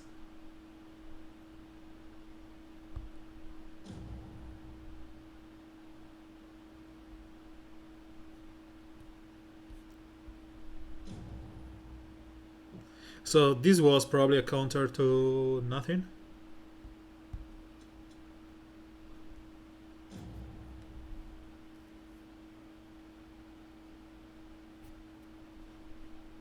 I suppose it was a counter to Power Girl, but instead it's like just a random team. And I like to use my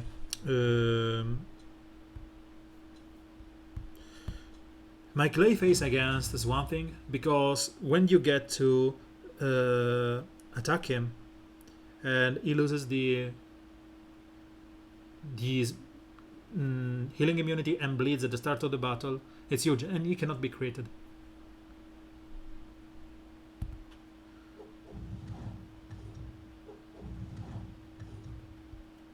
What I want to do here is to try and purge all the buffs on Wonder Girl, and we failed.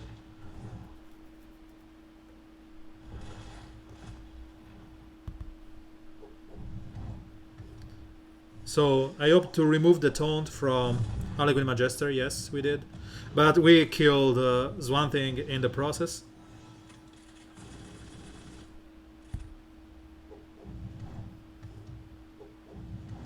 Okay. Sadly, the enragement that we are losing some here. And this should kill Wonder Girl. Fine.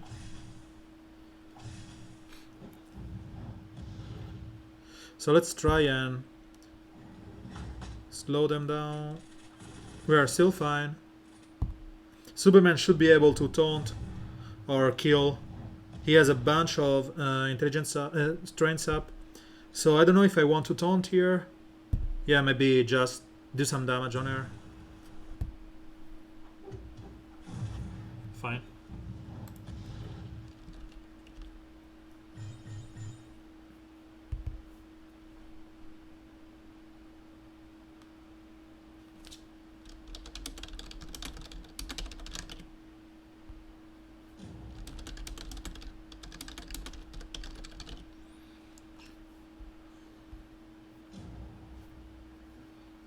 So, how's the event going for you guys? What's your point? Are you higher than me, or what are you using?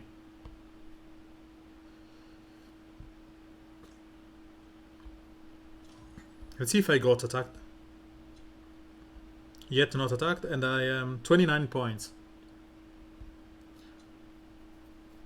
So Mayur is higher than me. Congrats. I should not have toyed around with that random team. And let me screen cap the... I cannot. I want to screen cap the buffed heroes because I want to know... I can check that on stream tomorrow, because I want to see if they change every day or if they are the same for the whole month. In that case, getting Carter like Stars of Fire to gear 11 is huge, because she's already good at gear 10. Imagine what she can do at gear 11.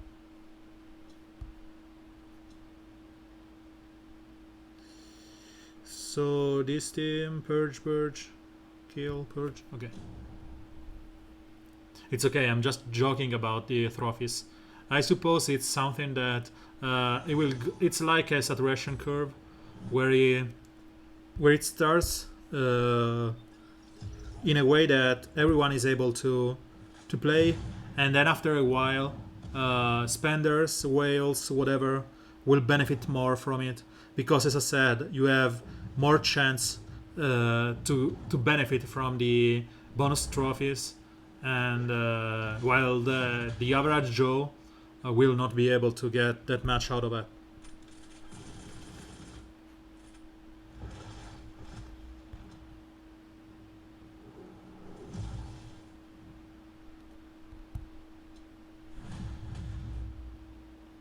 So let's try and apply some damage AoE here.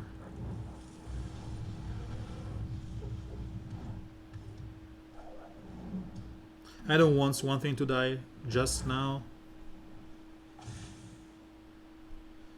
So let's see if we can chain the kills here. No, one thing, no.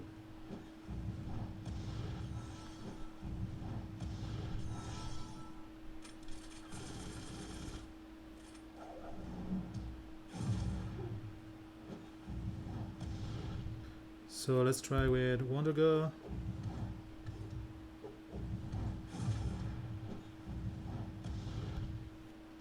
And Hologram Adjuster. I don't know if I can kill her, but I suppose Hedrigan will.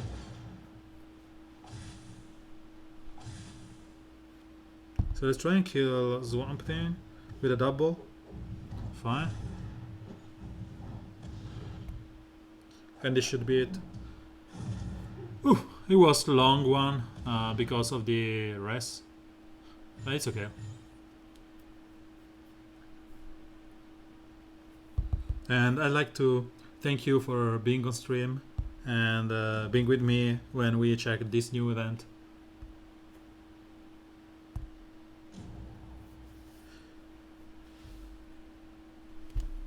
So another team with Wonder Girl. The issue here is that you don't want to crit on Wonder Girl, because if you do, Superman will just taunt up, but you have no better choice. And maybe you can bring Wonder Girl here, and yeah, this should be okay.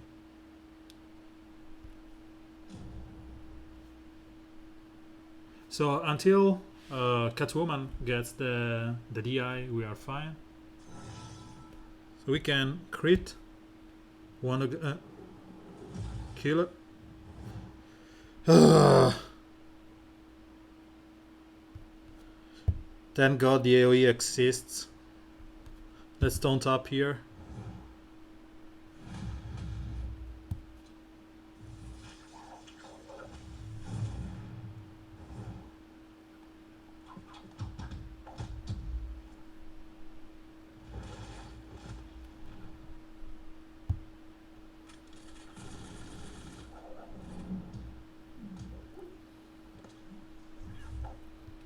So the best thing that we can do here is just to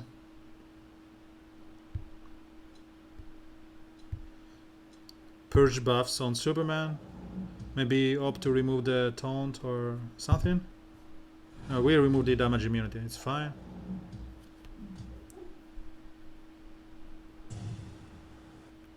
So we buff up everyone, hopefully getting some turn meter up. So if I kill there's one thing here, I will be in a World of Art. I suppose it's the best thing to do.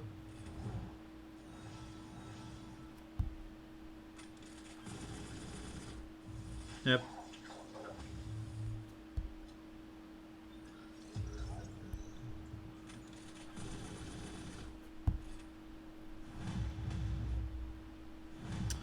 It's a shame. I messed it up hugely. Catwoman is pretty cool at gear 11. The issue that I have with her is that mine is gear 10.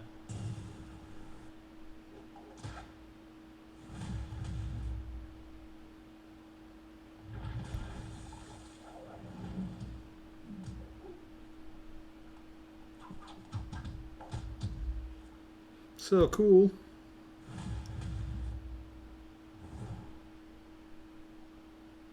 Turn meter up on him. Kills one thing. And then it's Superman against Catwoman and Superman. I don't think it will last long, especially because she can purge the DI. I should bring someone else here. It's a nice team, on the other hand. I don't like the fact that you are just relying on some random stuff, which is the proc from Superman. You have to kill Wonder Girl.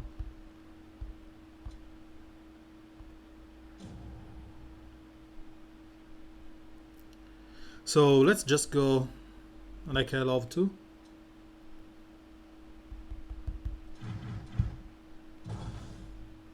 Constantine.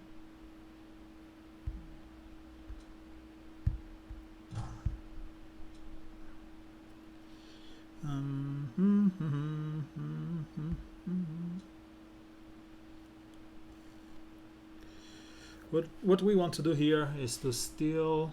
Maybe just go with this. No, because there's other good. Sorry, I have to think 1 second about it. The issue here is that Wonder Girl is a mess because of the debuffs, the buffs that will apply on my guys. So maybe I can go like this.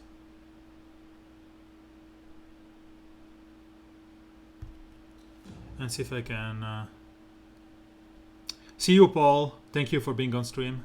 I will hand up this in 1 hour or so. Anyway, so thank you again for being here.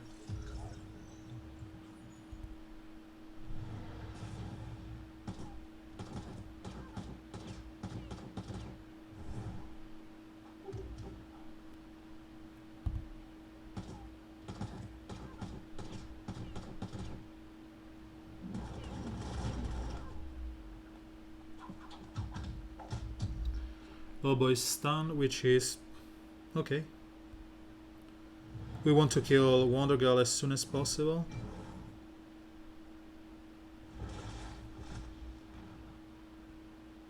So let's try and do this. Fine. Superman can't taunt. We are okay with that.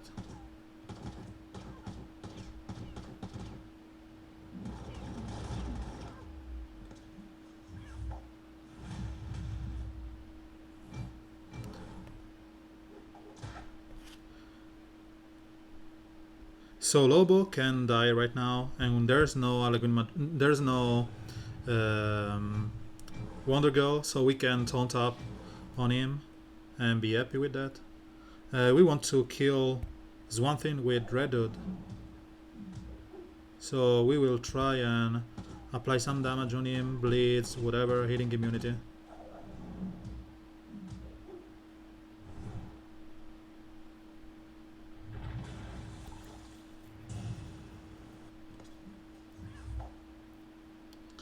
And because of that, we will take some turn meter down on our opponents and try to kill. Why I cannot give turn meter up to Red Hood? I want to get him to healing immunity. Fine. And then we can start damaging Superman.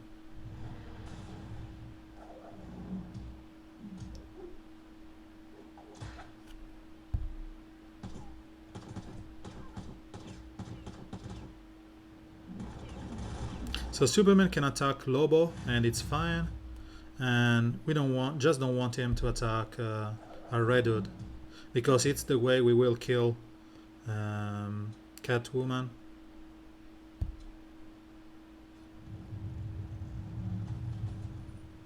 He did get the buff immunity because we are luckiest guys in the world.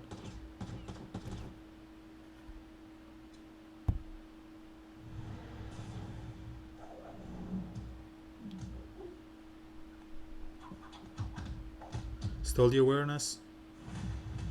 Okay, so she's still there.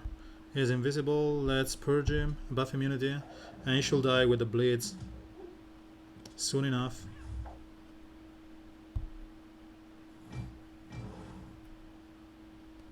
So if we purge the damage immunity from him,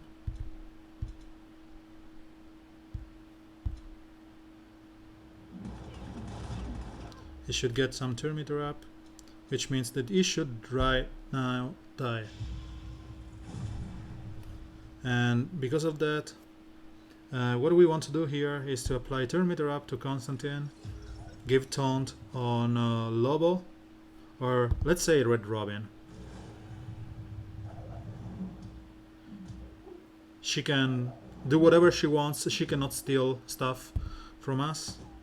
And Red Robin is not an opposing affinity, which means that we don't care about her damage. And Red Dude should be applying some damage and she will die. So we took a loss, but yeah, we won at the end.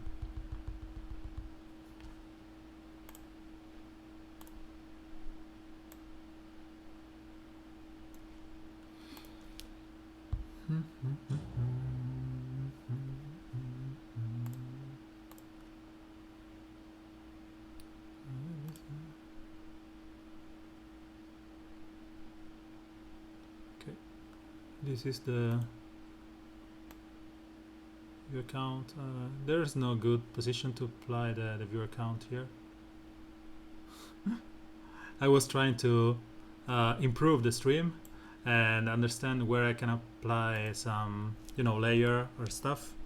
Seems that the viewer count is one of the trickiest.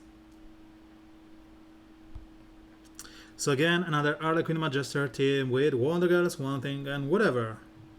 So because of Steppenwolf, let's go like this.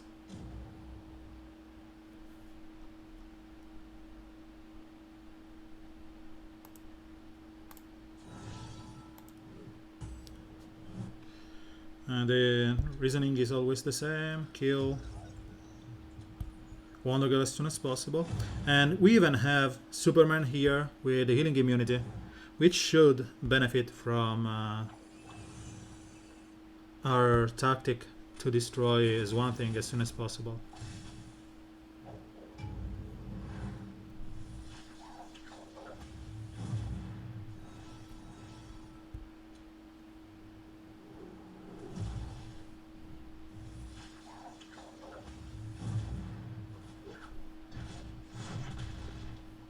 So only Harlequin Magister as the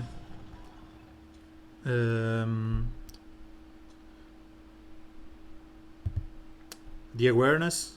We will purge it and try to go for some AoE damage.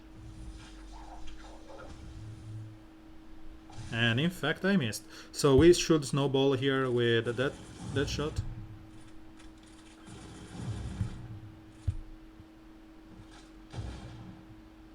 Fine. This is not something that you want to try in the other stuff, in the siege. You don't want to lose anyone, because here we got 6 points and we lost 3. While on the other siege event, you will lose 9 and gain 3. So it's as Michael said before, Reign of the Whales is something that you don't want to go there unprepared or something. Let's check this L5 team.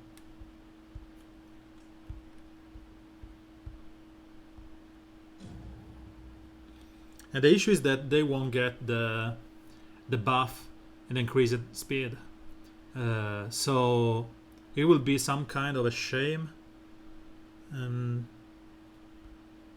We can go for a mirror of sort. I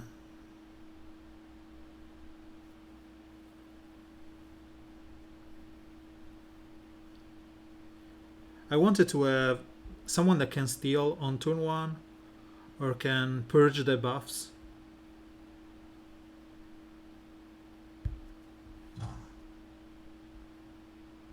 So can purge buff on turn 1. Clayface can steal, but I will die against Harlequin Magister, Wonder Girl. And Penguin. Penguin would have been gross here.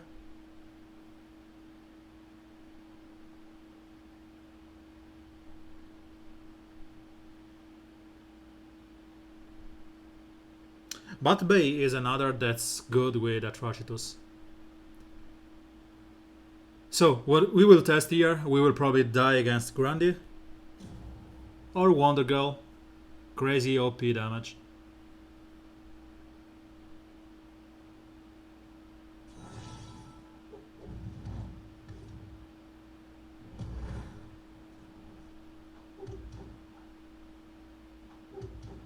So Wonder Girl just one shot my Etrigan.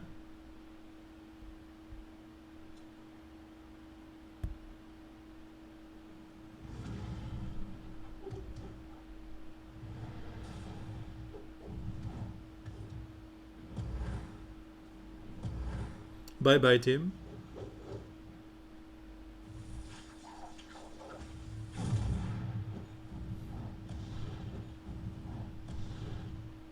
Randy will basically one shot my guys.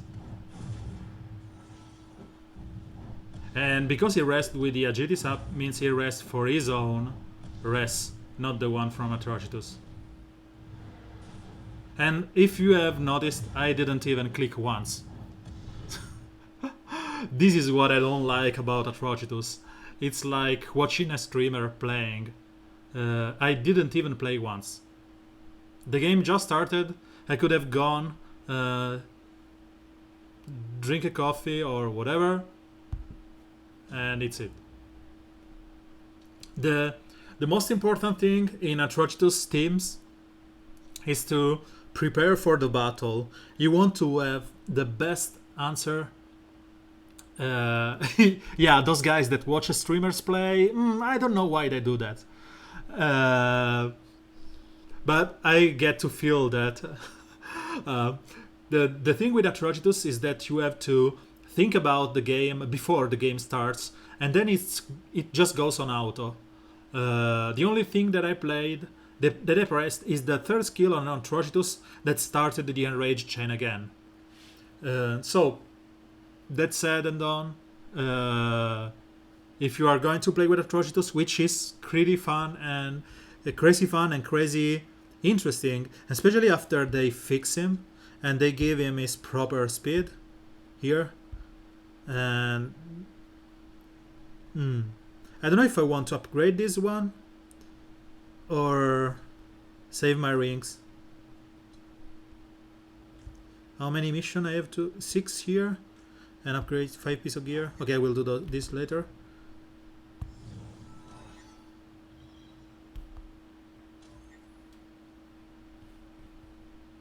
So let's say we go against this kind of team and we play Atrocitus. I don't know which team is. Okay, so it's gear 10. You have to think about what you do. So they have revivers, and in Clayface, so maybe you want to bring some healing immunity guys on one. Yeah, he is.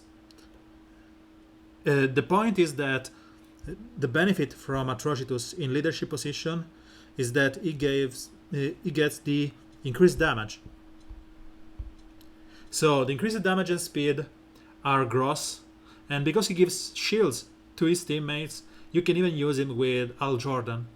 But the point is that if you lose this speed and damage increase, most of his skills, like this one, will reduce their effectiveness, because this will do a lot of damage, because you may have 3 characters attacking your opponent team, while if you remove him from the leadership, you will just probably have 3 characters attacking, but they will do like 50% damage less. And you spend your rings increasing 1 skill damage. So I spent like 40 rings to increase my damage by 10, 20, 13, 35%. While by having him into the leadership position, you increase it by 50%. So, and I used my alt account. In my alt account, because I don't have him at R5, one team that I am using is this one. You saw this before. I don't know if you were already here, but it was Al Jordan because it's the only one I have L1, Wally West at L2, Wonder Girl at L2, and my Atrocitus at R4. And because you will increase the enrage damage from Wonder Girl, and because Kid Flash and Al Jordan want to use their first skill anyway, most of the time, this team is good. But I think it's like choosing to lose one huge benefit, which is the 50% increased damage and eventually the speed. So I think he needs to be in the leadership position, but if you just keep spamming his 3, it's fine even in a non-position. I will go against this team. I suppose that I will probably destroy them.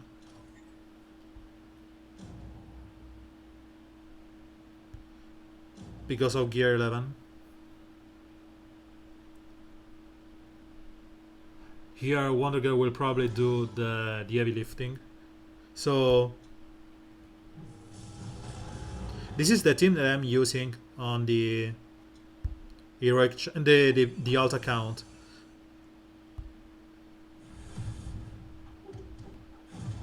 And here you just AoE and call everyone for an assist.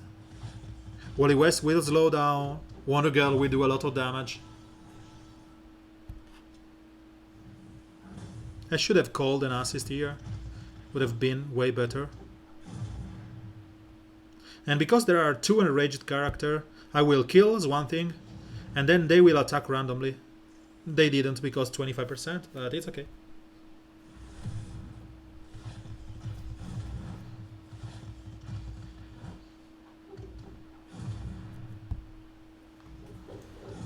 So this is a team that you can play with, and you've seen them doing a lot of damage. The only gear 11 are Atrocitus and Wonder Girl, so it's biased against the gear 10 team. But you get the gist of the composition. And but as I said, the increase in damage that you are going to get with Atrocitus is so high that you don't want to pass on that.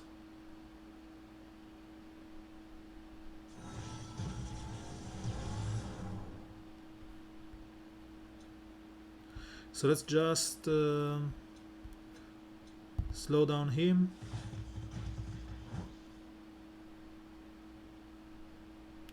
Try and punch Wonder Girl.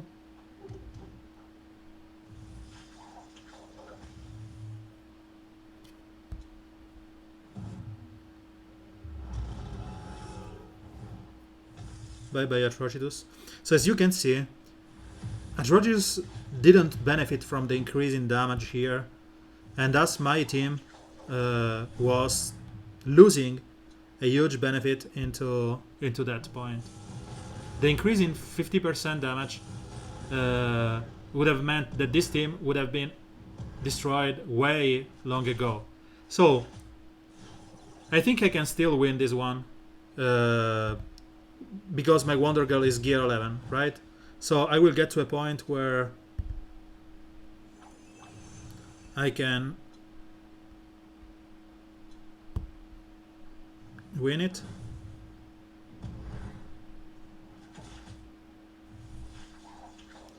So this is the game. I will kill them with Wonder Girl. You know that. As you can see, right? I will retreat and go again with Atrocitus in the leadership position because it's a stream for science. I need a jingle for the science moment. Same team, just swapping the position. So nothing changed, nothing different. Where is Al Jordan? So we were struggling against that team, right? Because of my opponents and stuff. See what happens right now with the enrage and increased damage.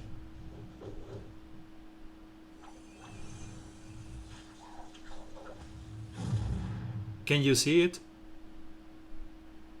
Just because Wonder Girl did proc with an increase in strength by 50% meant the destruction of my opponent team. And I did proc before with her, I think twice, and they were still alive.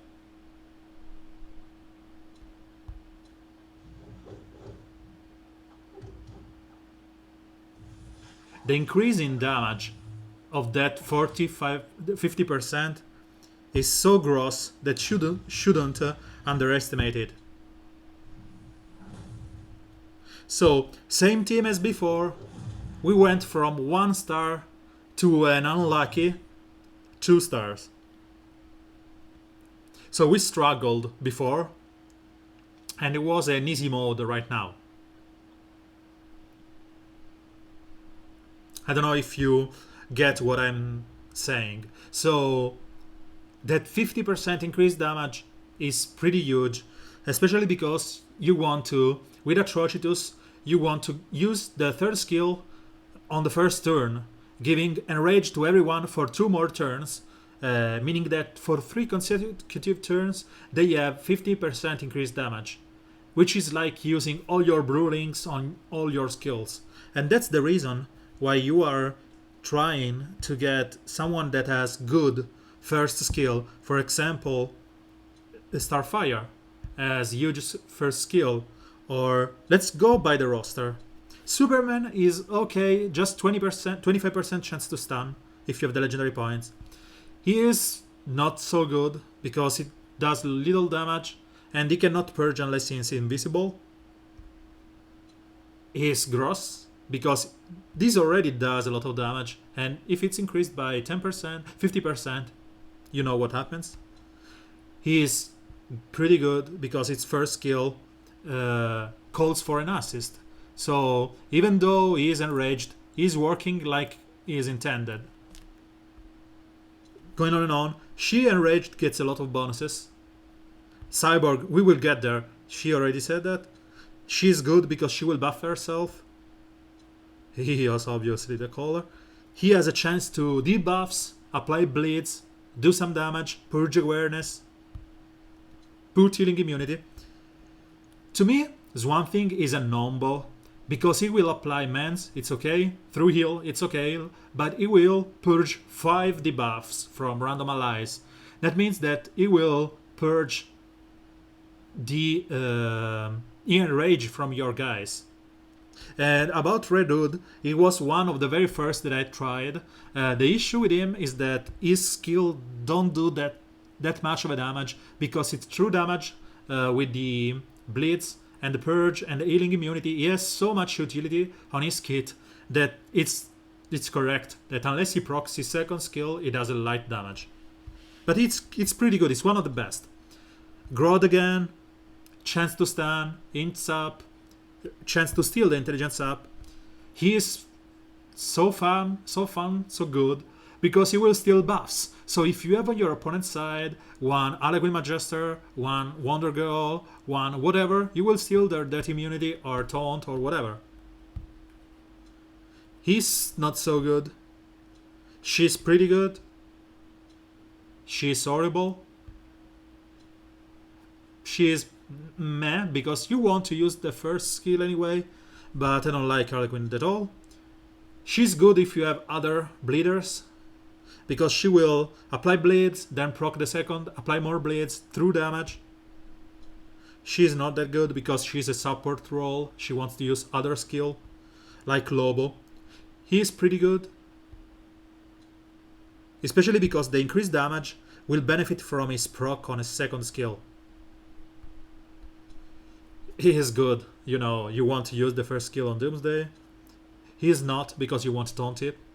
And we can go on and on. He is pretty good because if you miss, you will proc the third one. If you crit, you will gain turn meter up to someone else. He cannot miss, he will gain buffs. He is pretty good. So you understand it. You want someone that has good first skill that do something. And characters like Killer Frost are not the best options because you want to have the target stunned. Character like POT, it's not good. Poison if you don't have another bleeder. Killfish is gross. and so on. Cyborg is good, but the issue with Cyborg is that when you get to Cyborg, so let me get to it.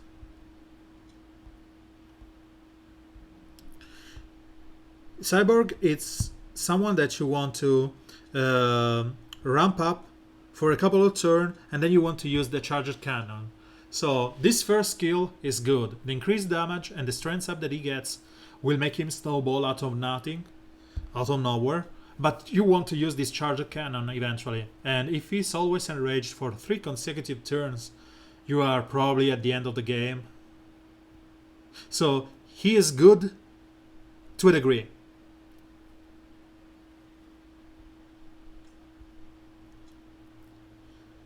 But we can go on and on for hours. You have to just choose characters that have good first skill.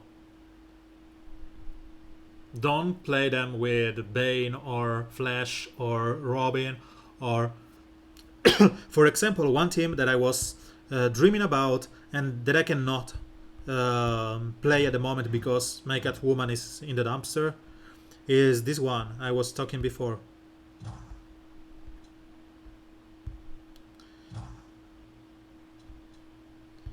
Because you have increased damage on Wonder Girl, Clayface will taunt on turn 1, protecting your guys. He will probably steal up some taunt on your opponent team. And Catwoman will purge buffs on your opponent, purge immunity. Let's say you are on the other side of a Power Girl. You will purge the stun and the immunities from her. And increased damage will help both Clayface and Catwoman to get to a place where they do reasonable damage. And you don't want to use the other skills on Clayface that much, beside the taunt. And same goes with Catwoman, unless you want to steal some buffs or purge some buffs. You don't want to use R3 or R2, because she will use automatically R2 when Clayface is eaten. So, this is a cool team that I cannot test because, you know, Catwoman is gear 10. Let's see if we can find someone here. What's time left? So 30 minutes. Let's see if we can crack up some PvP energy.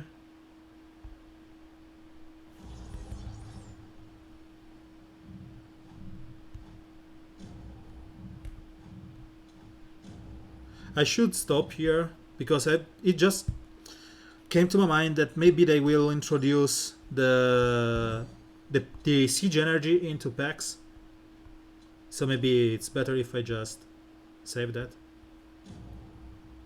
So no Wonder Girl here. See ya, Major. Thank you for being here. Ciao. See you tomorrow. So the plan here is that with Catwoman invisible at the start of the battle, you will probably end up... Never mind, everyone is dead. I forgot that Clayface with with her would have just meant the destruction of your team. So you have seen Clayface doing 30k damage. So let's say... Oh. Okay. Let's retreat here.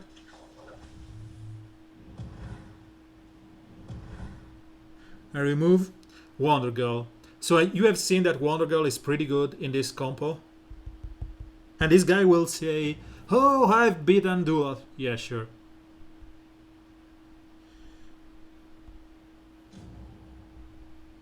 So let's remove Wonder Girl and have someone that has a cool first skill.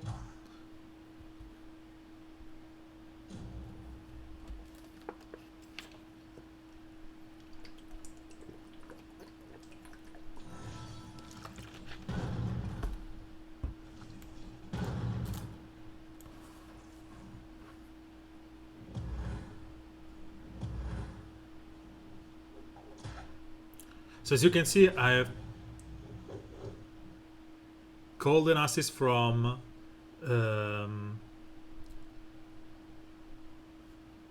Atrocitus, who would have benefit from the increased damage body and rage of the other guys. And again, you will always use the first skill. So as you have seen, Clayface is stealing taunt all over the place.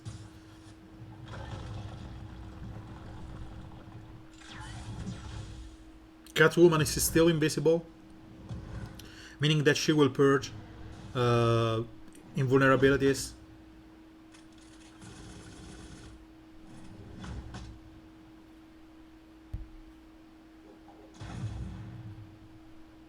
So just Constantine is enraged here, and we may want to use it on Clayface. 25% was not enough.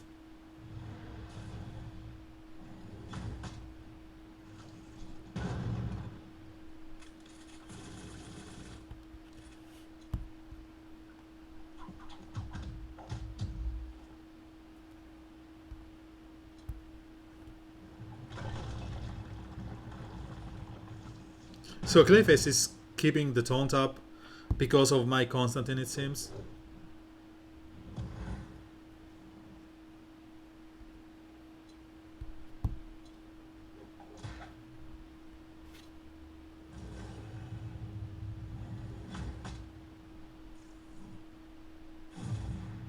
Finally he died. Thank you, Michael. See you tomorrow. Thank you for being here and for the support as usual. So again, this team is pretty cool. With Wonder Girl, we would have so much damage, as you saw the turn before, that they will just be annihilated by the increased damage and stuff. Constantine is cool because he has special damage and can call an assist, and is one of the very best first skill in the game. So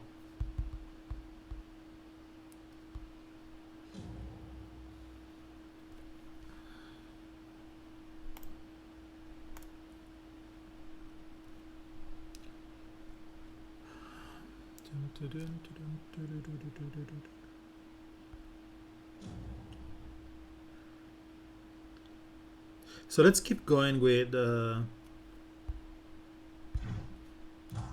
such a team. Maybe I should have used Red Dude here instead of Catwoman because of the bleeding, rage, healing immunity and stuff. But I suppose that they will die with Wonder Girl whipping them to death, to oblivion.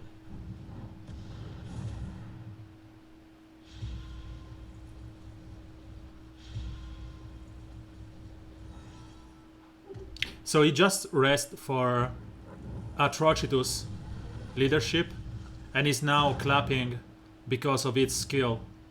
So it was the question that was asked before.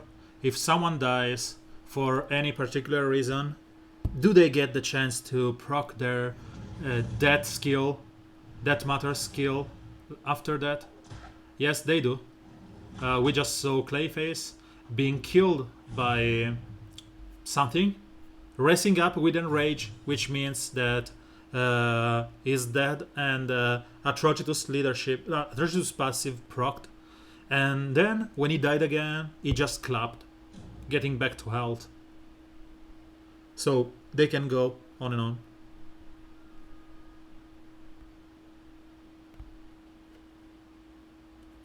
It should be high enough, yeah. Let's see the guys here from the guild.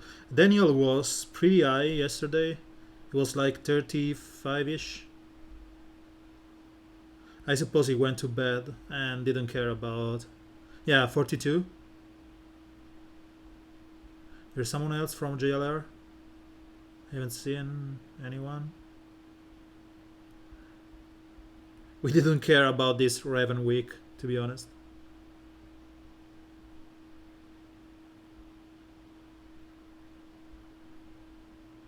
Oh, Scotty is here. 80.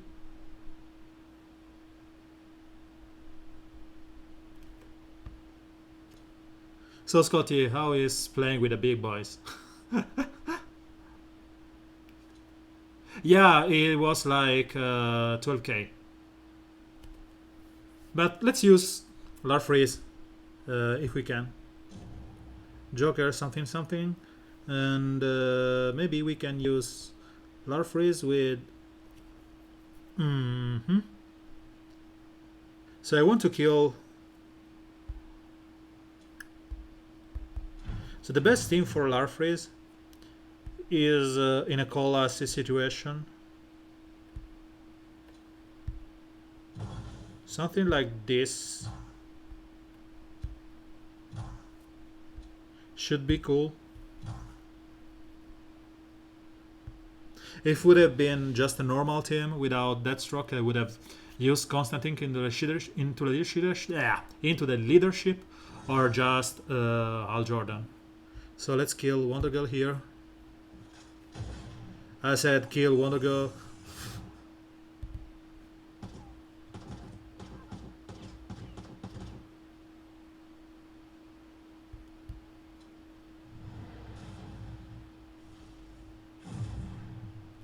And the fine things about his second skill is that it's not a damage dealing skill.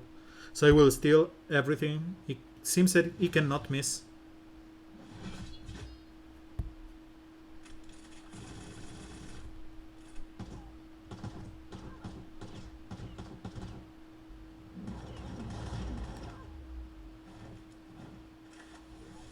When we get to test the increased bonus from legendary points, rank 5 or something. Interesting. I want to know if they gave us. So 13Ks, it's not something to scoff at.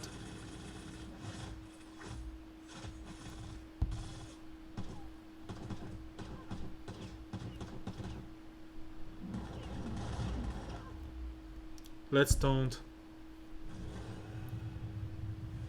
11k with his first skill, and again 11k. It's pretty good.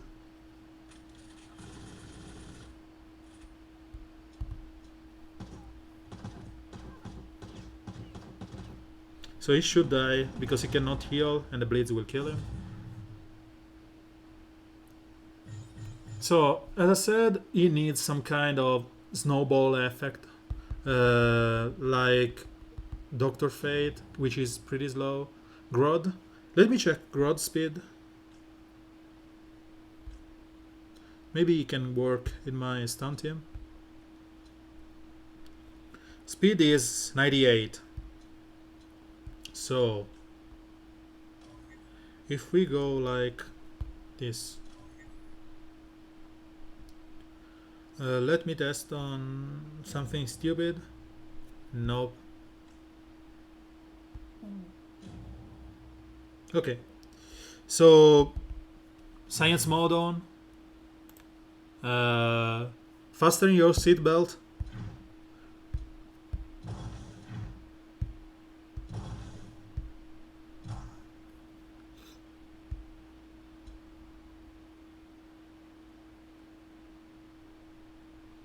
So intelligence up, intelligence up, intelligence up. Intelligence up, speeds. He gets intelligence up.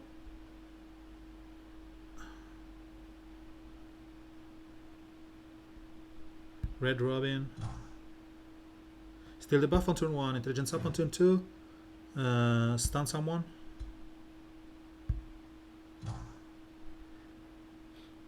Okay. And then Etrigan.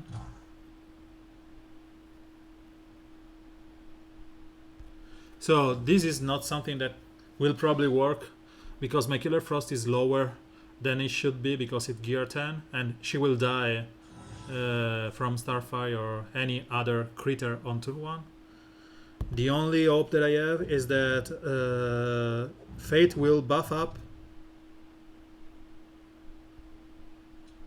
So I will get here the invisibility. Yep, it's fine. Let's stun Swan Thing. I got some intelligence up here. And because of the stun, I will apply more intelligence up, call an assist.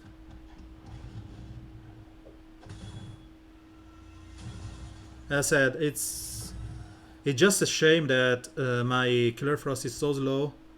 But let's see how much damage I do on a opposing red. 22 Ks with just a bunch of buffs, which is pretty good. And you have to consider that he will get the permanent intelligence up.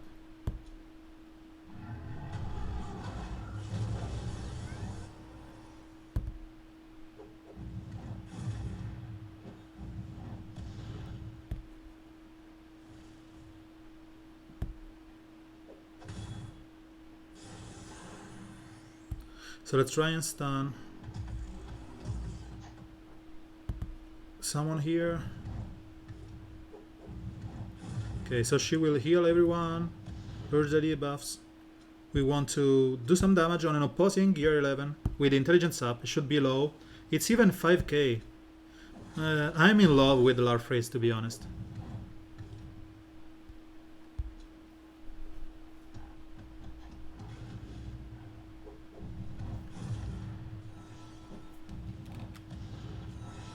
What I want to know is if they did give us some kind of,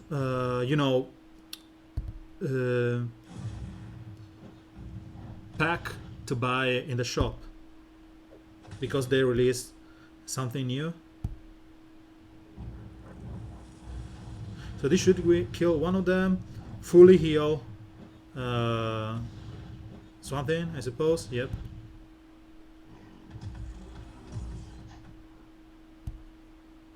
$40k on an opposing affinity, it's just gross. So again, yep. I said, don't try this at home. But if there's no Wonder Girl on the other side, and we went with 3 blue on the opponent teams against our own 3 greens. So we were in a, losing situation. And it was a full Gear 11 team with crits on turn 1. L5, L4, L4. So pretty good team on his side. I respect this guy. So to me, I really wanted to check if they gave us some kind of pack like they used to. No, I opt for, when they give some kind of buffed heroes or bonus heroes, whatever, they put up in the shop one pack about that, and I wanted to see if there was one Larfreeze pack.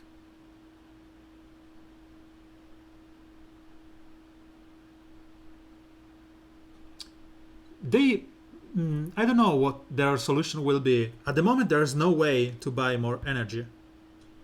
So whales will get a better playfield because they can go here, choose their best 5 guys, while you struggle because you have just unbuffed. For example, my Killer Croc is gear 10, while maybe you are a big whale and your Killer Crocs, Atrocitus, Larfreeze, they are all L5 gear 11. So there will be a difference here. I'd like to know if the scores will stay as 3-12 or if it's something that will change over time. And beside that, I'm pretty hyped about this tournament. To be honest, I'm happy on how they solved the issue with the tournaments. So again, this team we cannot tackle with Grodd, Stun, whatever, because they have a first turn taunter and Wonder Girl. And to me, like Steppenwolf was the answer to Allegory Magister, this team is the answer to Wonder Girl.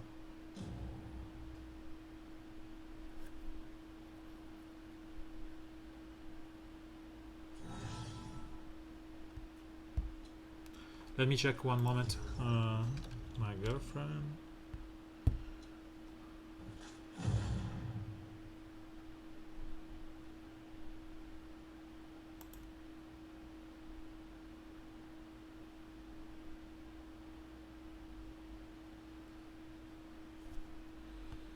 So let's taunt up here. We don't want him to attack Wonder Girl. And aim is one thing. Let's maybe we can apply some. No, we just apply some damage on Power Girl. I was thinking to going for some buffs just to be able to kill one thing on the next turn and avoid this enrage.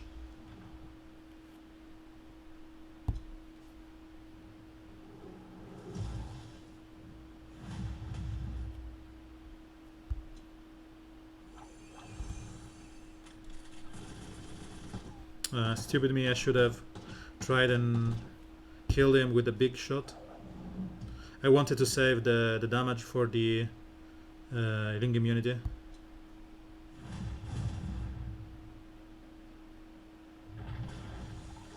So I should kill him and he will return, give everyone buffs, which means that I'm screwed unless I can kill Wonder Girl as soon as possible.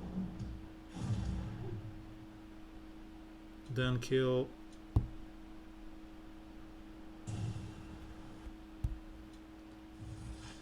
everyone else in the process. So he's still alive with a sliver of health. Such a huge letdown.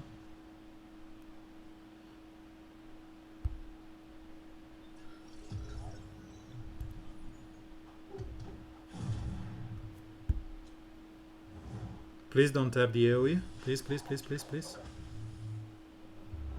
He did. But we should be fine. And we are losing Red Robin here. Okay, so let's kill her.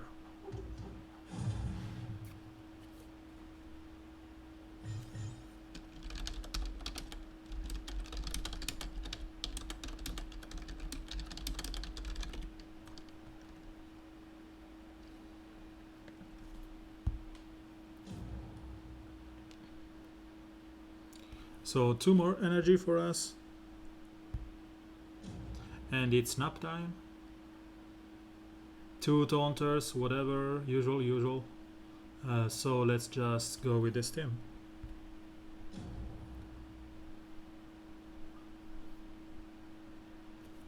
What I could have used here is Elegant Magister. So double enrage. Cool. Let's see if we can. Do you think we can kill Elegant Magister on turn 1? Yep.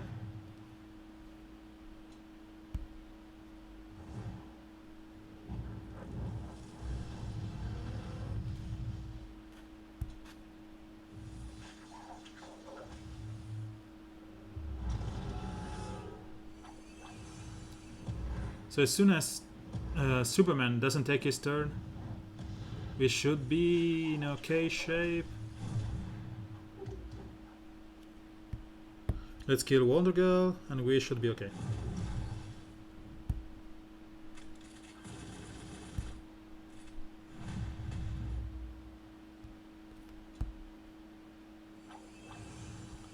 So Red Hood.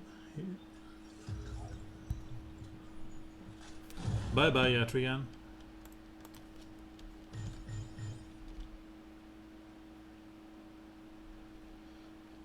Last 10 minutes before the end of this season and the stream.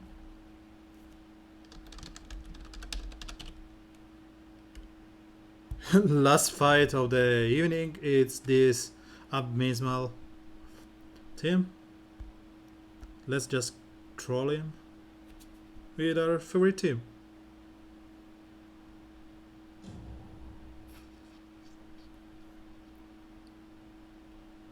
So the stun from Killer Frost here, I think that this will be one AoE from Etrigan, but the increase in speeds up and whatever from the kill means that Larfreeze will get so many intelligence up, buffs, speeds up, being able to go first.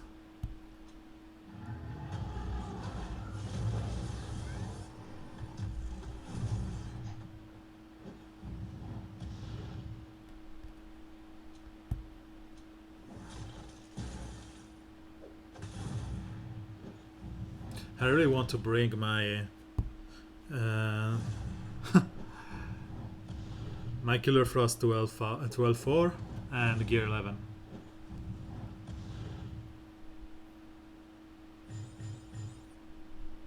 I don't know why people whine about her new kit, but don't know.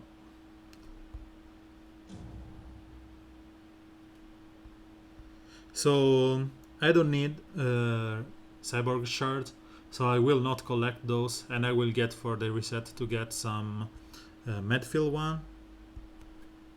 Medfill will be L5 at the end of the month. He is at least L5able. I usually get around 300 shards, like 10 each days during the normal play time. Over 20 days are 200, and when I stream, or because I do the 27 battles, I usually end up getting like 300, 350 or more. So they are more than enough for my L5 broccoli, and he is on the project of people to be upgraded. And as I said, being a subscriber will allow you to choose someone that I'm forced to play and upgrade to gear 10 and 11, and I will do full board clears with them. So eventually I will do that anyway, but it's like asking for something and giving some mean to do that, the subscription. And as usual, it's free with Twitch Prime. So if you have Twitch Prime, that means that you have Amazon Prime. Subscribe. If you are not doing, it's free. The only boring thing is that you have to remember to resubscribe each month. Beside that, we have tested today a bunch of Atrocitus compo. We even lost on purpose just to show some different composition between him on lead and him on non-lead position, and I show that his leadership is way more interesting than him being outside of it. And yeah, if you have his leadership, so R5, just go with it.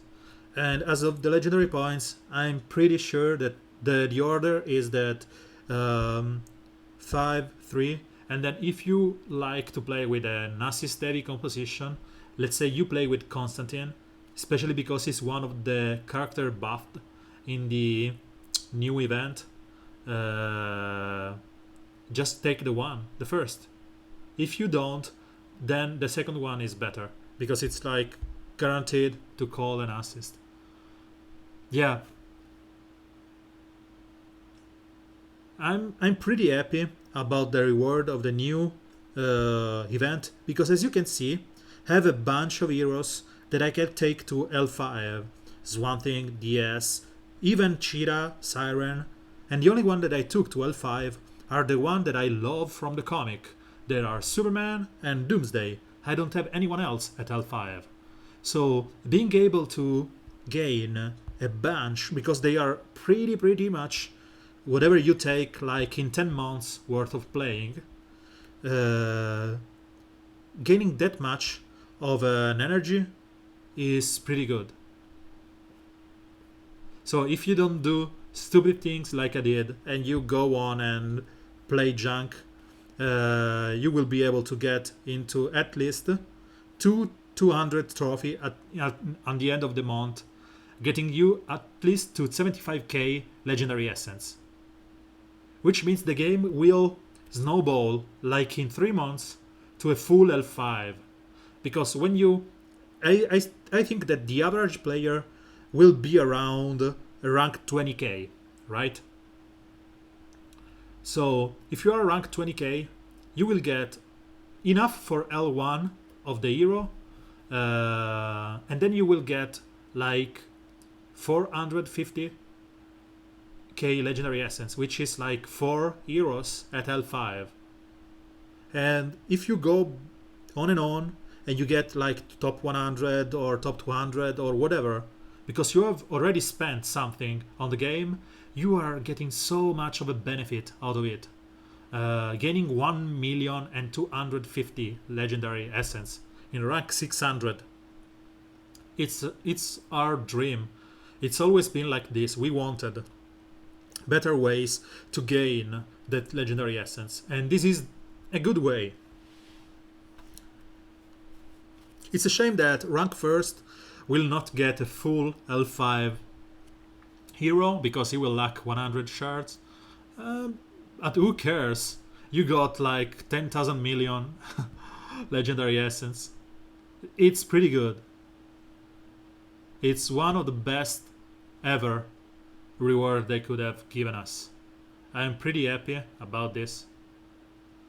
And it seems that these are not even single shards because, as you can see, these are rank 120. You will get 50, 75, which is like L2, and 1 million legendary essence. As I said, pretty happy. Until as much as you get each month up to rank 20k, you are fine. And if you gain like 40, 45 points each day with the bonuses and the normal win, 45 point each days means that you will get always into rank 1500, 50,000. So again, it's good. I'm pretty happy about this event. Finally, we got something worth investing, and I will go on. I was torn about leveling up my guys, but seeing that they are buffed, probably I will go there and L5 Red Robin because it's buffed during the month. He will get PvP week, which I can, I can upgrade for free, let's say, and after that it's usable in the event. So even Clayface, I wish I had the shard for L5 because this one will proc Starfire, for example. And again, you are asking for a broader reward into the normal PvP, and I agree that's something that we could really enjoy. The issue here is that you have to have something between rank 100 and 1500, which is the place where I am. But I don't know, they could have gone for 190, but they risk splitting it too much. But again, I agree with you, and I think that this PvP will be the one that people will just try horrible composition using the hero that are buffed into the Avarice Siege, and they will just play more competitively here because the reward is way better than the one in the. So let's say for a full month you get to rank 100 where I am, you will gain 960 shards. So it's like 100 for a month, and 100 for a month is the number of shards is comparable to normal one, to the rank 1, sorry, while the other rewards are spread on the legendary essence, which is crazy good. To be honest, I prefer this kind of implementation. So this is done. Let's take these shards here. Let's see if they change the packs, shops and whatever. Still no. There's no energy in the shop, so I cannot buy any kind of refresh for the PvP event. Let's see if I can get my. Anyone can confirm that broccoli is the reward, so I can collect here. Darwin, can you confirm that broccoli is the board clear reward? If not, I have to open my alt account.